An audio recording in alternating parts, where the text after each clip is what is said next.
ਭੈਣੋ ਭਰਾਵੋ ਵੀਰੋ ਗੁਰਸਿੱਖੋ ਵਾਹਿਗੁਰੂ ਜੀ ਕਾ ਖਾਲਸਾ ਵਾਹਿਗੁਰੂ ਜੀ ਕੀ ਫਤਿਹ।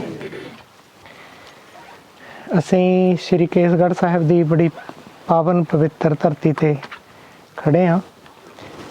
ਆਹ ਥਾਂ ਉਹ ਹੈ ਜਿੱਥੇ ਪਾਤਸ਼ਾਹ ਦਸਵੇਂ ਪਾਤਸ਼ਾਹ ਗੁਰੂ ਗੋਬਿੰਦ ਸਿੰਘ ਜੀ ਆਪਣੇ ਖਾਲਸੇ ਨੂੰ ਜੰਗੀ ਟ੍ਰੇਨਿੰਗ ਦਿੰਦੇ ਸਨ। ਜਿਵੇਂ ਤੁਹਾਡੀ ਟ੍ਰੇਨਿੰਗ ਅੱਖਰਾਂ ਦੀ ਹੈ, ਸ਼ਸਤਰਾਂ ਦੀ ਟ੍ਰੇਨਿੰਗ ਦਿੰਦੇ ਸਨ। ਉਹ ਆਹ ਜਗ੍ਹਾ ਉਹ ਹੈ।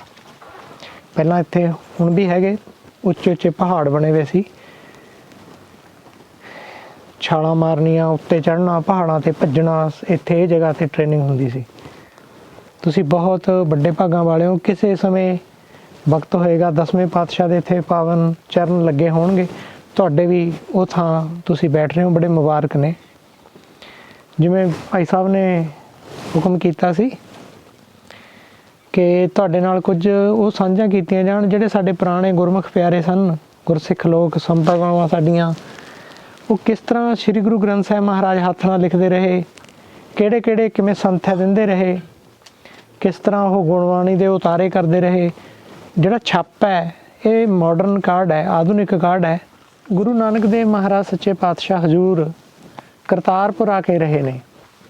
ਜ਼ਿੰਦਗੀ ਦੇ ਲਗਭਗ 21 ਸਾਲ 21 ਸਾਲ 21 ਸਾਲ ਉਹ 21-22 ਸਾਲ ਕਰਤਾਰਪੁਰ ਰਹੇ ਨੇ। ਉਸ ਤੋਂ ਬਾਅਦ ਛੋਟੀਆਂ ਜਿਹੜੀਆਂ ਉਦਾਸੀਆਂ ਨੇ ਉੱਥੇ ਕੀਤੀਆਂ ਨੇ, ਲਵੇ ਲਾਉਣੇ ਜਾਣਾ। ਅਤੇ ਲਗਭਗ 1532 ਵਿੱਚ 1532 'ਚ 1532 ਵਿੱਚ ਉਹਨਾਂ ਕੋਲ ਭਾਈ ਲਹਿਣਾ ਜੀ ਆਉਂਦੇ ਨੇ। ਲਗਭਗ ਹੈ ਨਾ, ਮਤਲਬ ਅੱਗੇ ਪਿੱਛੇ ਹੋ ਜਾਂਦਾ ਹੁੰਦਾ ਸਾਲ। ਪੁਰਾਣੀਆਂ ਡੇਟਾਂ ਐਵੇਂ ਕੱਢਦੇ ਹੁੰਦੇ। ਪਹਿਲਾਂ ਕਹਿੰਦੇ ਇਹ ਗੱਲ ਚੌਥੇ ਯੁੱਗ 'ਚ ਹੋਈ ਹੈ, ਇਹ ਗੱਲ 15ਵੀਂ ਸਦੀ 'ਚ ਹੋਈ ਹੈ। 100 ਸਾਲ ਦਾ ਫਰਕ ਸੀ। ਹੁਣ ਆਪਾਂ 1-2 ਸਾਲ ਦਾ, ਅੱਜ ਕੱਲ੍ਹ ਅਸੀਂ ਸਮਾਂ ਵੀ ਪੁੱਛਦੇ ਹਾਂ ਇੱਕ ਦਿਨ 'ਚ ਵੀ ਕਿੰਨੇ ਸਮੇਂ ਗੱਲ ਹੋਏਗੀ। ਇਸ ਕਰਕੇ ਪੁਰਾਣੇ ਜਿੰਨੇ ਵੀ ਸਮੇਂ ਨੇ ਉਹ ਸਾਲ ਦੇ ਨੇ, ਕਿ ਲਗਭਗ ਇਸ ਸਾਲ 'ਚ ਹੋਈ ਹੋਣੀ ਹੈ। 1532 ਵਿੱਚ ਗੁਰੂ ਸਾਹਿਬ ਦੇ ਦਰਬਾਰ ਵਿੱਚ ਭਾਈ ਲਹਿਣਾ ਜੀ ਆਉਂਦੇ ਨੇ, ਅਤੇ 1535 ਦੇ ਕਰੀਬ ਉਹਨਾਂ ਕੋਲ ਭਾਈ ਮਨਸੁਖ ਆਉਂਦਾ ਹੈ। ਲਾਹੌਰ ਦਾ ਰਹਿਣ ਵਾਲਾ ਸੀਗਾ, ਬਾਈ ਕਾਸਟ ਬਾਣੀਆ ਸੀ, ਵਪਾਰੀ ਸੀ, ਜਿਹੜਾ ਜਦੋਂ ਉਹ ਉੱਧਰ ਗਏ ਸ੍ਰੀਲੰਕਾ ਵਗੈਰਾ, ਉਹਨੇ ਰਾਜਾ ਸ਼ਿਵਨਾਵ ਨੂੰ ਗੁਰਸਿੱਖੀ ਵੱਲ ਲਾਇਆ ਸੀ। ਬਹੁਤ ਦੂਰ ਦੂਰ ਤੱਕ ਉਹਦਾ ਵਪਾਰ ਸੀ। ਹੋਰ ਗੁਰਸਿੱਖ ਭਾਈ ਬਾਬਾ ਬੁੱਢਾ ਜੀ ਵੀ ਉਹਨਾਂ ਦੇ ਨਾਲ ਨੇ। ਮਾਲੋ, ਮੰਗੋ, ਹੋਰਾਂ ਦੇ ਨਾਂ ਵੀ ਮਿਲਦੇ ਨੇ ਸਾਡੇ ਕੋਲੇ। ਇਹ ਕਈ ਗੁਰਸਿੱਖਾਂ ਦੀ ਡਿਊਟੀ ਲੱਗਦੀ ਆ, ਜਿਨ੍ਹਾਂ ਦੇ ਮੁਖੀ ਨੇ ਭਾਈ ਲਹਿਣਾ ਜੀ, ਜਿਹੜੇ ਬਾਅਦ 'ਚ ਗੁਰੂ ਅੰਗਦ ਦੇਵ ਜੀ ਬਣਦੇ ਆ। ਕਿ ਜਿੰਨੇ ਗੁਰੂ ਮਹਾਰਾਜ ਦੇਵ ਜੀ, ਗੁਰੂ ਨਾਨਕ ਸਾਹਿਬ ਜੀ ਦੀ ਬਾਣੀ ਦੇ ਉਤਾਰੇ ਹੋ ਸਕਦੇ ਨੇ, ਉੱਥੇ ਆਈ ਸੰਗਤ ਦੀ ਨੂੰ ਕਥਾ ਵਾਰਤਾ ਹੋ ਸਕਦੀ ਹੈ, ਸੰਥਿਆ ਹੋ ਸਕਦੀ ਹੈ। ਗੁਰਮੁਖੀ ਦੀ ਘਾੜਤ ਘੜੀ ਗਈ ਹੈ ਗੁਰੂ ਸਾਹਿਬ ਪਾਤਸ਼ਾਹ ਹਜ਼ੂਰ ਦੇ ਦਰਬਾਰ ਵਿੱਚ। ਪੁਰਾਣਾ ਸਾਨੂੰ ਰੈਫਰੈਂਸ ਮਿਲਦਾ ਹੈ ਮਹਿਮਾ ਪ੍ਰਕਾਸ਼ ਵਾਰਤਕ ਵਿੱਚ, ਕਿ ਬਾਣੀ ਨੂੰ ਮਰਿਆਦਾ ਵਿੱਚ ਕਰਨ ਦਾ, ਮਰਿਆਦਾ ਮਤਲਬ ਆਧੁਨਿਕ ਭਾਸ਼ਾ 'ਚ ਕਹਾਂਗੇ ਸਿਸਟਮੈਟਿਕ ਕਰਨ ਦਾ।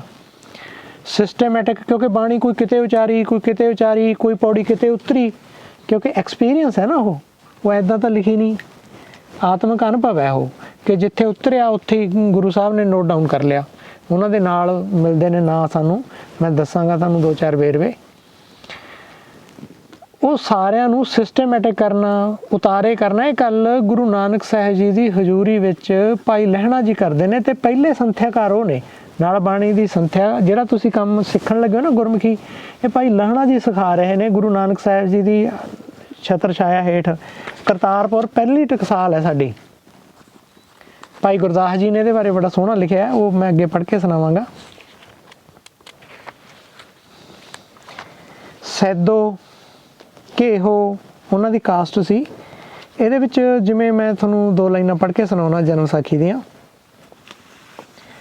ਜਦੋਂ ਗੁਰੂ ਜੀ ਦੱਖਣ ਦੀ ਉਦਾਸੀ ਸਮੇਂ ਮਛਿੰਦਰ ਆਦਿਕ ਸਿੱਧਾਂ ਨਾਲ ਗੋਸ਼ਟ ਕੀਤੀ, ਤਾਂ ਜਿੰਨੀ ਬਾਣੀ ਉਚਾਰੀ ਇਹਨੇ ਨੋਟ ਕਰੀ ਸੈਦੋ ਨੇ। ਇਹ ਵਾਰ ਹੋਈ ਸਪੂਰਨ ਮਾਝ ਕੀ ਤਦੋਂ ਸੈਦੋ ਘੇਹੋ ਲਿਖੀ। ਗੋਸ਼ਟ ਮਛਿੰਦਰ ਨਾਲ ਸਪੂਰਨ ਹੋਈ। ਇਹ ਪੁਰਾਣੇ ਲਫ਼ਜ਼ਾਂ ਨੂੰ ਮੈਂ ਉਵੇਂ ਹੀ ਬੋਲਦਾ। ਬਾਣੀ ਸੈਦੋ ਜਾਤ ਘੇਹੋ ਲਿਖੀ। ਤ੍ਰਿਤੀਆ ਉਦਾਸੀ ਉੱਤਰਾਖੰਡ ਕੀ। ਮਤਲਬ ਗੁਰੂ ਸਾਹਿਬ ਦੇ ਨਾਲ ਨੇ ਜਿਹੜੇ ਗੁਰਸਿੱਖ, ਉਹ ਨੋਟ ਵੀ ਕਰਦੇ ਨੇ। ਅਤੇ ਇਹ ਅੱਗੇ ਲਿਖਿਆ ਵਾ, ਤਿੱਤ ਮਹਿਲ ਵਾਰ ਹੋਈ ਤਤ ਬਾਣੀ ਹਸੂ ਲੁਹਾਰ ਅਤੇ ਸਿੰਹਾ ਛਿੰਬੈ ਲਿਖੀ। ਜਾਣੀ ਗੁਰੂ ਸਾਹਿਬ ਦੇ ਨਾਲ ਇਸ ਤੇ ਸਮੇਂ ਦੇ ਲਿਖਾਰੀ ਨੇ, ਅੱਖਰਕਾਰ ਨੇ, ਹੈ ਨਾ, ਗੁਰੂ ਸਾਹਿਬ ਦੇ ਕਾਲ ਦੇ ਉਸ ਮੌਕੇ ਦੇ ਲਿਖਾਰੀ ਨੇ ਗੁਰੂ ਨਾਨਕ। ਇਹ ਬਹੁਤ ਵੱਡੀ ਟਕਸਾਲ ਹੁੰਦੀ ਹੈ। ਇੱਕ ਝਾੜੂ ਕੁਲਾਲ ਨਾਂ ਦਾ ਸਿੱਖ ਉਹਨਾਂ ਦੇ ਦਰਬਾਰ 'ਚ ਰਹਿੰਦਾ ਸੀ, ਉਹ ਗੁਰਬਾਣੀ ਲਿਖਣ ਦੀ ਸੇਵਾ ਬਹੁਤ ਕਰਦਾ ਸੀ। ਇਹ ਪਰਚੇ ਨਾ ਮੈਂ 2-3 ਕਾਪੀਆਂ ਕਰਾ ਕੇ ਲਿਆਇਆ, ਜੇ ਕਿਸੇ ਨੇ, ਮੈਂ ਇੱਥੇ ਤੁਹਾਡੇ ਪ੍ਰਬੰਧਕਾਂ ਨੂੰ ਦੇ ਦਾਂਗਾ, ਉਹ ਤੋਂ ਕਾਪੀ ਵੀ ਕਰਾ ਸਕਦੇ ਹੋ। ਚੰਡੀਗੜ੍ਹ ਲੁਧਿਆਣਾ ਸੜਕ 'ਤੇ ਨਾ ਖਰੜ ਤੋਂ 2 ਕਿਲੋਮੀਟਰ ਸਾਈਡ 'ਤੇ ਆ ਖਰੜ, ਉੱਥੇ ਦਾ ਰਹਿਣ ਵਾਲਾ ਸੀ ਇਹ ਝਾੜੂ ਕੁਲਾਲ। ਉਹਨਾਂ ਦਾ ਖਾਨਦਾਨ 1947 ਤੱਕ ਰਿਹਾ ਹੈ, ਉਸ ਤੋਂ ਬਾਅਦ ਪਤਾ ਨਹੀਂ ਲੱਗਿਆ ਕਿਸ ਤਰ੍ਹਾਂ ਗਿਆ। ਗੁਰੂ ਸਾਹਿਬ ਦੀ ਹਜ਼ੂਰੀ ਵਿੱਚ ਜਦੋਂ ਗੁਰੂ ਸਾਹਿਬ ਨੂੰ ਇੱਕ ਵਾਰ ਬਾਬਰ ਨੇ ਫੜ ਲਿਆ ਸੀ, ਹੈ ਨਾ, ਉਹਨਾਂ ਦੀ ਉਸ ਮੌਕੇ ਦੀ ਭਾਸ਼ਾ ਵਿੱਚ ਬਾਬਰ ਨੇ ਨਾਲ ਡਾਇਲੋਗ ਹੋਇਆ ਮਹਾਰਾਜ ਦਾ। ਉਸ ਮੌਕੇ ਵੀ ਝਾੜੂ ਕੁਲਾਲ ਬੰਦੀ ਵਿੱਚ ਸੀਗਾ, ਜੇਲ੍ਹ ਦੇ ਵਿੱਚ ਸੀਗਾ। ਉੱਥੇ ਗੁਰੂ ਸਾਹਿਬ ਨਾਲ ਉਹਦੀ ਮੁਲਾਕਾਤ ਹੋਈ ਸੀ। ਗੁਰੂ ਸਾਹਿਬ ਦੀ ਹਜ਼ੂਰੀ ਵਿੱਚ ਸੰਥਿਆ, ਪਾਠ, ਅਧਿਐਨ, ਅਧਿਆਪਨ, ਅਰਥ, ਗਾਇਨ, ਪੋਥੀਆਂ ਲਿਖਣ ਦੀ ਸੇਵਾ ਵਿੱਚ ਝੰਡਾ ਵਾਢੀ ਇੱਕ ਬੰਦਾ ਸੀ, ਬਿਸੀਅਰ ਦੇਸ਼ ਦੇ ਰਹਿਣ ਵਾਲਾ ਸੀ। ਜਦੋਂ ਗੁਰੂ ਸਾਹਿਬ, ਜੇ ਤੁਹਾਡੇ 'ਚ ਕੋਈ ਰਾਜਸਥਾਨ ਦਾ ਹੋਵੇ, ਉੱਥੇ ਇੱਕ ਬੁਸ਼ਹਰ ਸ਼ਹਿਰ, ਹੈ ਨਾ, ਉਸ ਏਰੀਏ ਦਾ ਨਾ, ਇਹ ਹੈਗਾ ਹਿਮਾਚਲ ਪ੍ਰਦੇਸ਼ ਦਾ ਕਮਾਊ ਗੜਵਾਲ ਦਾ ਇਲਾਕਾ ਹੈ। ਉਸ ਏਰੀਏ ਦੇ ਵਿੱਚ ਰਹਿਣ ਵਾਲਾ ਸੀ। ਗੁਰੂ ਸਾਹਿਬ ਦੇ ਨਾਲ ਉੱਥੋਂ ਗਿਆ ਇਹ। ਇਸ ਤਰ੍ਹਾਂ ਜੀ, ਹਾਂਜੀ, ਹੋਣਾ ਜੀ। ਮਾਲੋ ਤੇ ਮੰਗੋ ਤੇ ਕਾਲੂ 3 ਸਿੱਖਾਂ ਦਾ ਨਾਂ ਹੋਰ ਜ਼ਿਕਰ ਕੀਤਾ ਹੈ ਭਾਈ ਗੁਰਦਾਸ ਜੀ ਨੇ। ਸਿੱਖਾਂ ਦੀ ਭਗਤਮਾਲਾ ਨੇ ਭਾਈ ਮਾਲੋ ਤੇ ਮੰਗੋ ਨੂੰ ਦੱਸਿਆ ਕਿ ਉਹ ਕੀਰਤਨ ਵੀ ਕਰਦੇ ਸਨ। ਹੁਣ ਆਪਣੇ ਕੋਲੇ ਗੁਰੂ ਸਾਹਿਬ ਦੇ ਸਮਕਾਲ ਦੇ ਜਿਹੜੇ ਗੁਰੂ ਨਾਨਕ ਸਾਹਿਬ ਜੀ ਦੇ ਸਮੇਂ ਦੇ ਮਾਲੋ, ਮੰਗੋ, ਭਾਈ ਲਹਿਣਾ ਜੀ, ਭਾਈ ਮਨਸੁਖ ਜੀ, ਇਹ ਸਾਰੇ ਗੁਰਸਿੱਖ ਨੇ ਜਿਹੜੇ ਆਪਾਂ ਤੁਹਾਡੀ ਭਾਸ਼ਾ 'ਚ ਕਹੀਏ ਅੱਖਰਕਾਰ ਨੇ। ਸੰਥਿਆ ਵੀ ਕਰਦੇ ਨੇ, ਸੰਥਿਆ ਸੰਗਤਾਂ ਨੂੰ ਵੀ ਦਿੰਦੇ ਨੇ। ਸੰਥਿਆ ਸਮਝਦੇ ਹੋ ਨਾ ਵੈਸੇ, ਬਾਣੀ ਸਿਖਾਉਣੀ, ਉਹਨੂੰ ਸੰਥਿਆ ਦਾ ਮਤਲਬ ਟੀਚਿੰਗ ਹੈ, ਅਧਿਆਪਨ, ਗੁਰਬਾਣੀ ਸਿਖਾਉਣ ਦਾ ਵਿਹਾਰਕ ਤਰੀਕਾ ਸੰਥਿਆ। ਇਹ ਕਰਤਾਰਪੁਰ ਦੀ ਟਕਸਾਲ ਦੇ ਵਿੱਚ ਭਾਈ ਗੁਰਦਾਸ ਜੀ ਨੇ ਲਿਖਿਆ ਕਿ ਗਿਆਨ ਗੋਸ਼ਟ ਦੀ ਚਰਚਾ ਸਦਾ ਚੱਲਦੀ ਰਹਿੰਦੀ ਸੀ ਤੇ ਇੱਥੇ ਬਾਣੀ ਬਹੁਤ ਸਾਰੀ ਉਚਾਰੀ ਵੀ ਗਈ ਗੁਰੂ ਨਾਨਕ ਸਾਹਿਬ ਜੀ ਨੇ ਤੇ ਇੱਥੇ ਲਿਖੀ ਵੀ। ਕਰਤਾਰਪੁਰ ਦੀ ਟਕਸਾਲ ਵਿੱਚ ਹੀ ਸਾਡੀਆਂ ਸਾਰੀਆਂ ਟਕਸਾਲਾਂ ਦਾ ਮੁੱਢ ਵੱਜਦਾ ਹੈ। ਟਕਸਾਲ ਦਾ ਮਤਲਬ ਇਹ ਹੈ ਜਿਹੜਾ ਭਾਈ ਗੁਰਦਾਸ ਜੀ ਨੇ ਕਿਹਾ, ਸੱਚ ਸ਼ਬਦ ਗੁਰ ਸੌਂਪਿਆ, ਸੱਚ ਟਕਸਾਲੋਂ ਸਿੱਕਾ ਚੱਲਿਆ। ਯਾਨੀ ਸੱਚ ਦੀ ਟਕਸਾਲ, ਜਿੱਥੇ ਟਕਸਾਲ ਦਾ ਮਤਲਬ ਵੈਸੇ ਹੁੰਦਾ ਸ਼ਬਦੀ ਅਰਥ ਹੈ ਜਿੱਥੇ ਸਿੱਕੇ ਘੜੇ ਜਾਂਦੇ ਨੇ। ਸਾਡੀ ਪਰੰਪਰਾ ਵਿੱਚ, ਸਿੱਖ ਪਰੰਪਰਾ ਵਿੱਚ ਇਹਦਾ ਅਰਥ ਹੈ ਜਿੱਥੇ ਗੁਰਮੁਖ ਘੜੇ ਜਾਂਦੇ ਨੇ, ਜਿੱਥੇ ਜੀਵਨ ਘੜੇ ਜਾਂਦੇ ਨੇ, ਜਿੱਥੇ ਲਾਈਫ ਘੜੀ ਜਾਂਦੀ ਹੈ ਸ਼ਬਦ ਦੁਆਰਾ। ਸ਼ਬਦ ਮਤਲਬ ਬਾਣੀ ਦੁਆਰਾ ਘੜੀ ਹੈ ਸ਼ਬਦ। ਸੱਚੀ ਟਕਸਾਲ ਤੁਸੀਂ ਜਾਣਦੇ ਹੋ, ਸੱਚੀ ਟਕਸਾਲ ਉਹ ਹੈ। ਸ੍ਰੀਲੰਕਾ ਜਦੋਂ ਗਿਆ ਸੀ ਰਾਜਾ ਸ਼ਿਵਨਾਬ ਨੂੰ ਗੁਰੂ ਜੀ ਦੀ ਦੱਸ ਇਸੇ ਨਹੀਂ ਪਾਈ ਸੀ। ਗੁਰੂ ਸਾਹਿਬ ਦੇ ਕੋਲ ਕਰਤਾਰਪੁਰ 3 ਸਾਲ ਰਿਹਾ ਭਾਈ ਮਨਸੁਖ। ਤਬ ਉਸ ਬਾਣੀਏ ਕੀ ਨਿਸ਼ਾ ਪਈ, 3 ਬਰਸ ਬਾਬੇ ਕੋਲ ਰਹਿਆ। ਗੁਰੂ ਬਾਬੇ ਦੀ ਬਾਣੀ ਬਹੁਤ ਲਿਖੀ, ਪੋਥੀਆਂ ਲਿਖ ਲਿੱਤੀ ਉਸ ਪੁਰਾਣੀ ਲਹਿੰਦੀ ਭਾਸ਼ਾ ਦੇ ਵਿੱਚ। ਜਨਮ ਸਾਖੀ ਦੇ ਨੋਟ ਨੇ। ਜਦੋਂ ਪਾਤਸ਼ਾਹ ਜੋਤੀ ਜੋਤ ਸਮਾਏ ਗੁਰੂ ਨਾਨਕ ਦੇਵ ਜੀ, ਤਾਂ ਅਸੀਂ ਸਾਰੇ ਜਾਣਦੇ ਹਾਂ, ਇਹ ਗੱਲ ਵਿਆਖਿਆ ਦੀ ਲੋੜ ਨਹੀਂ ਕਿ ਗੁਰੂ ਨਾਨਕ ਸਾਹਿਬ ਜੀ ਨੇ ਆਪਣੀ ਜਿਹੜੀ ਗੁਰਿਆਈ ਆ, ਅਸੀਂ ਅੱਜ ਕੱਲ੍ਹ ਗੁਰਗੱਦੀ ਸ਼ਬਦ ਵਰਤਣ ਲੱਗੇ, ਸ਼ਬਦ ਗੁਰਿਆਈ ਹੈ। ਸ਼੍ਰੀ ਗੁਰੂ ਗ੍ਰੰਥ ਸਾਹਿਬ ਵਿੱਚ ਭਾਈ ਗੁਰਦਾਸ 'ਚ ਪੁਰਾਣੇ 1840 ਤੱਕ ਗੁਰਿਆਈ ਪਦ ਮਿਲਦਾ। 1840 'ਚ ਗੁਰਗੱਦੀ ਆ ਗਈ। ਗੁਰਿਆਈ ਪਦ ਐਕੂਰੇਟ ਹੈ। ਇਹਦਾ ਮਤਲਬ ਹੈ ਕਿ ਆਤਮਿਕ ਅਵਸਥਾ ਦਾ ਹੀ ਕੋਈ ਅਚਰਜ ਖੇਲ ਹੈ। ਅਚਰਜ ਖੇਲ ਨਾ ਲਿਖਿਆ ਜਾਈ, ਹੈ ਨਾ। ਗੁਰਿਆਈ ਸਿਰ ਛੱਤਰ ਫਿਰਾਇਆ, ਇਸ ਤਰ੍ਹਾਂ ਦੇ ਟਰਮ ਗੁਰਿਆਈ ਵਰਤਣੀ ਹੈ। ਅਤੇ ਗੁਰਿਆਈ ਜਦੋਂ ਦੂਜੇ ਪਾਤਸ਼ਾਹ ਨੂੰ ਦਿੱਤੀ ਤਾਂ ਨਾਲ ਸਾਰੀਆਂ ਪੋਥੀਆਂ ਵੀ ਦੇਤੀਆਂ। ਸੋ ਜੋ ਪੋਥੀ, ਜੋ ਬਾਣੀ ਗੁਰੂ ਅੰਗਦ ਜੋਗ ਮਿਲੀ, ਭਾਈ ਗੁਰਦਾਸ ਜੀ ਨੇ ਵੀ ਇਸ ਬਾਰੇ ਇਸ਼ਾਰਾ ਦਿੱਤਾ ਹੈ। ਸਿੱਖਾਂ ਦੀ ਭਗਤਮਾਲਾ, ਇਹ ਜਿਹੜੇ ਮੈਂ ਨਾਂ ਲੈ ਰਿਹਾ ਪੁਰਾਣੇ ਸੋਰਸ ਨੇ, ਉਹਨਾਂ 'ਚ ਪਤਾ ਲੱਗਦਾ ਸਿੱਖਾਂ ਦੀ ਭਗਤਮਾਲਾ ਭਾਈ ਸ਼ਹੀਦ ਭਾਈ ਮਨੀ ਸਿੰਘ ਦੇ ਮੌਖਿਕ ਬਚਨਾਂ 'ਚ ਉਦਰਿਤ ਹੋਈ ਵੀ ਹੈ। ਇਵੇਂ ਭਾਈ ਗੁਰਦਾਸ ਜੀ ਤਾਂ ਸਮਕਾਲੀ ਸਨ, ਉਹ ਜਾਣਦੇ ਹੀ ਹਾਂ। ਭਾਈ ਲਹਿਣਾ ਜੀ ਨੇ ਕਰਤਾਰਪੁਰੇ ਟਕਸਾਲ ਵਿਖੇ ਗੁਰਮੁਖੀ ਲਿਪੀ ਦੀ ਘਾੜਤ ਸਿਰਜਣਾ ਕੀਤੀ ਗੁਰੂ ਨਾਨਕ ਸਾਹਿਬ ਜੀ ਦੀ ਅਗਵਾਈ ਵਿੱਚ। ਇੱਥੇ ਭਾਈ ਭਗੀਰਥ ਗੁਰੂ ਸਾਹਿਬ ਦੇ ਦਰਬਾਰ ਵਿੱਚ ਆਉਂਦਾ ਰਹਿੰਦਾ ਸੀ।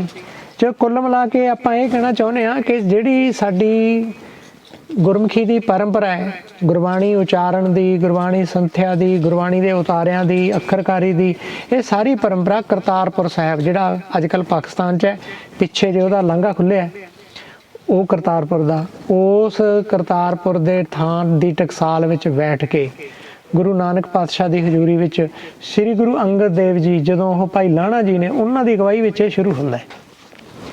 ਹੁਣ ਮਹਾਰਾਜ ਸਰੀਰਕ ਤੌਰ 'ਤੇ ਚੜ੍ਹਾਈ ਕਰ ਗਏ ਨੇ, ਖਡੂਰ ਸਾਹਿਬ ਦੂਜੀ ਟਕਸਾਲ ਵੱਜਦੀ ਹੈ ਸਾਡੀ।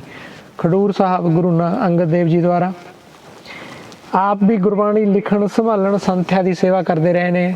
ਸਭ ਤੋਂ ਵੱਡਾ ਕੰਮ ਕੀਤਾ ਹੈ ਡਾਕਟਰ ਲਾਈਟਨਰ ਨੇ ਨਾ, ਇੱਕ ਕਿਤਾਬ ਲਿਖੀ ਸੀ 1861 ਵਿੱਚ, ਉਹਦੇ ਵਿੱਚ ਪੁਰਾਣੇ ਵੇਰਵੇ ਬਹੁਤ ਸਾਂਭੇ ਉਹਨੇ ਇੱਕ ਵੇਰਵਿਆਂ 'ਚ ਇਹ ਲਿਖਿਆ ਹੈ ਵੀ ਗੁਰੂ ਸਾਹਿਬ ਨੇ ਗੁਰੂ ਨਾਨਕ ਦੇਵ ਜੀ ਮਹਾਰਾਜ ਦੀ ਬਾਣੀ ਦੇ ਮਾਟੋ ਤਿਆਰ ਕੀਤੇ। ਮਾਟੋ ਸਮਝਦੇ ਹੋ? ਜਿਵੇਂ ਆਪਾਂ ਇੱਥੇ ਲਿਖੀਏ ਸੱਚ, ਥੱਲੇ ਸੱਚ ਦੀ ਤੁਕ ਲਿਖੀ, ਹੁਕਮ ਕੀ ਹੈ, ਥੱਲੇ ਹੁਕਮ ਦੀ ਤੁਕ ਲਿਖ ਦਈਏ, ਬੋਲਣਾ ਕੀ ਹੈ, ਉੱਠਣਾ ਕੀ ਹੈ, ਖਾਣਾ ਕੀ ਹੈ, ਬਾਬਾ ਹੋਰ ਖਾਣਾ ਖੁਸ਼ੀ ਖੁਆਰ, ਖੁਸ਼ੀ ਨਹੀਂ ਕਹਿਣਾ, ਖੁਸ਼ੀ ਖੁਆਰ। ਇਸੇ ਤਰ੍ਹਾਂ ਜਿਹੜਾ ਮਤਲਬ ਆਪਾਂ ਲੰਗਰ ਵਿੱਚ ਲਿਖ ਦਈਏ, ਲੰਗਰ ਦੌਲਤ ਵੰਡੀ, ਐਵੇਂ ਮਾਟੋ ਤਿਆਰ ਕਰਨੇ। ਇਹ ਪਾਤਸ਼ਾਹ ਦੂਜੇ ਗੁਰੂ ਅੰਗਦ ਦੇਵ ਜੀ ਨੇ ਇਹ ਕੰਮ ਕੀਤਾ ਖਡੂਰ ਸਾਹਿਬ ਦੇ ਵਿੱਚ। ਇਹਨਾਂ ਦੇ ਸਮੇਂ ਇੱਕ ਲਿਖਾਰੀ ਹੋਇਆ ਪੈੜਾ ਮੋਖਾ, ਜਨਮ ਸਾਖੀ ਵੀ ਲਿਖੀ ਇਹਨੇ। ਇੱਕ ਕਿਹਾ ਜਾਂਦਾ ਗੁਰੂ ਸਾਹਿਬ ਦੇ ਵੇਲੇ, ਗੁਰੂ ਮਤਲਬ ਅੰਗਦ ਦੇਵ ਜੀ ਵੇਲੇ ਦੂਜੀ ਟਕਸਾਲ ਜਿਹੜੀ ਖਡੂਰ ਸਾਹਿਬ ਸਥਾਪਿਤ ਹੁੰਦੀ ਹੈ, ਇੱਥੇ ਇੱਕ ਲਿਟਰੇਰੀ ਕਿਸਮ ਦਾ ਇਨਕਲਾਬ ਵਾਪਰਦਾ ਹੈ। ਗੁਰੂ ਅੰਗਦ ਸਾਹਿਬ ਜੀ ਦੇ ਜੋਤੀ ਜੋਤ ਸਮਾਉਣ ਤੋਂ ਆਦਿ ਬੀੜ ਦੀ ਸੰਪਾਦਨਾ ਤੱਕ 50 ਸਾਲ ਦਾ ਵਕਫਾ ਹੈ।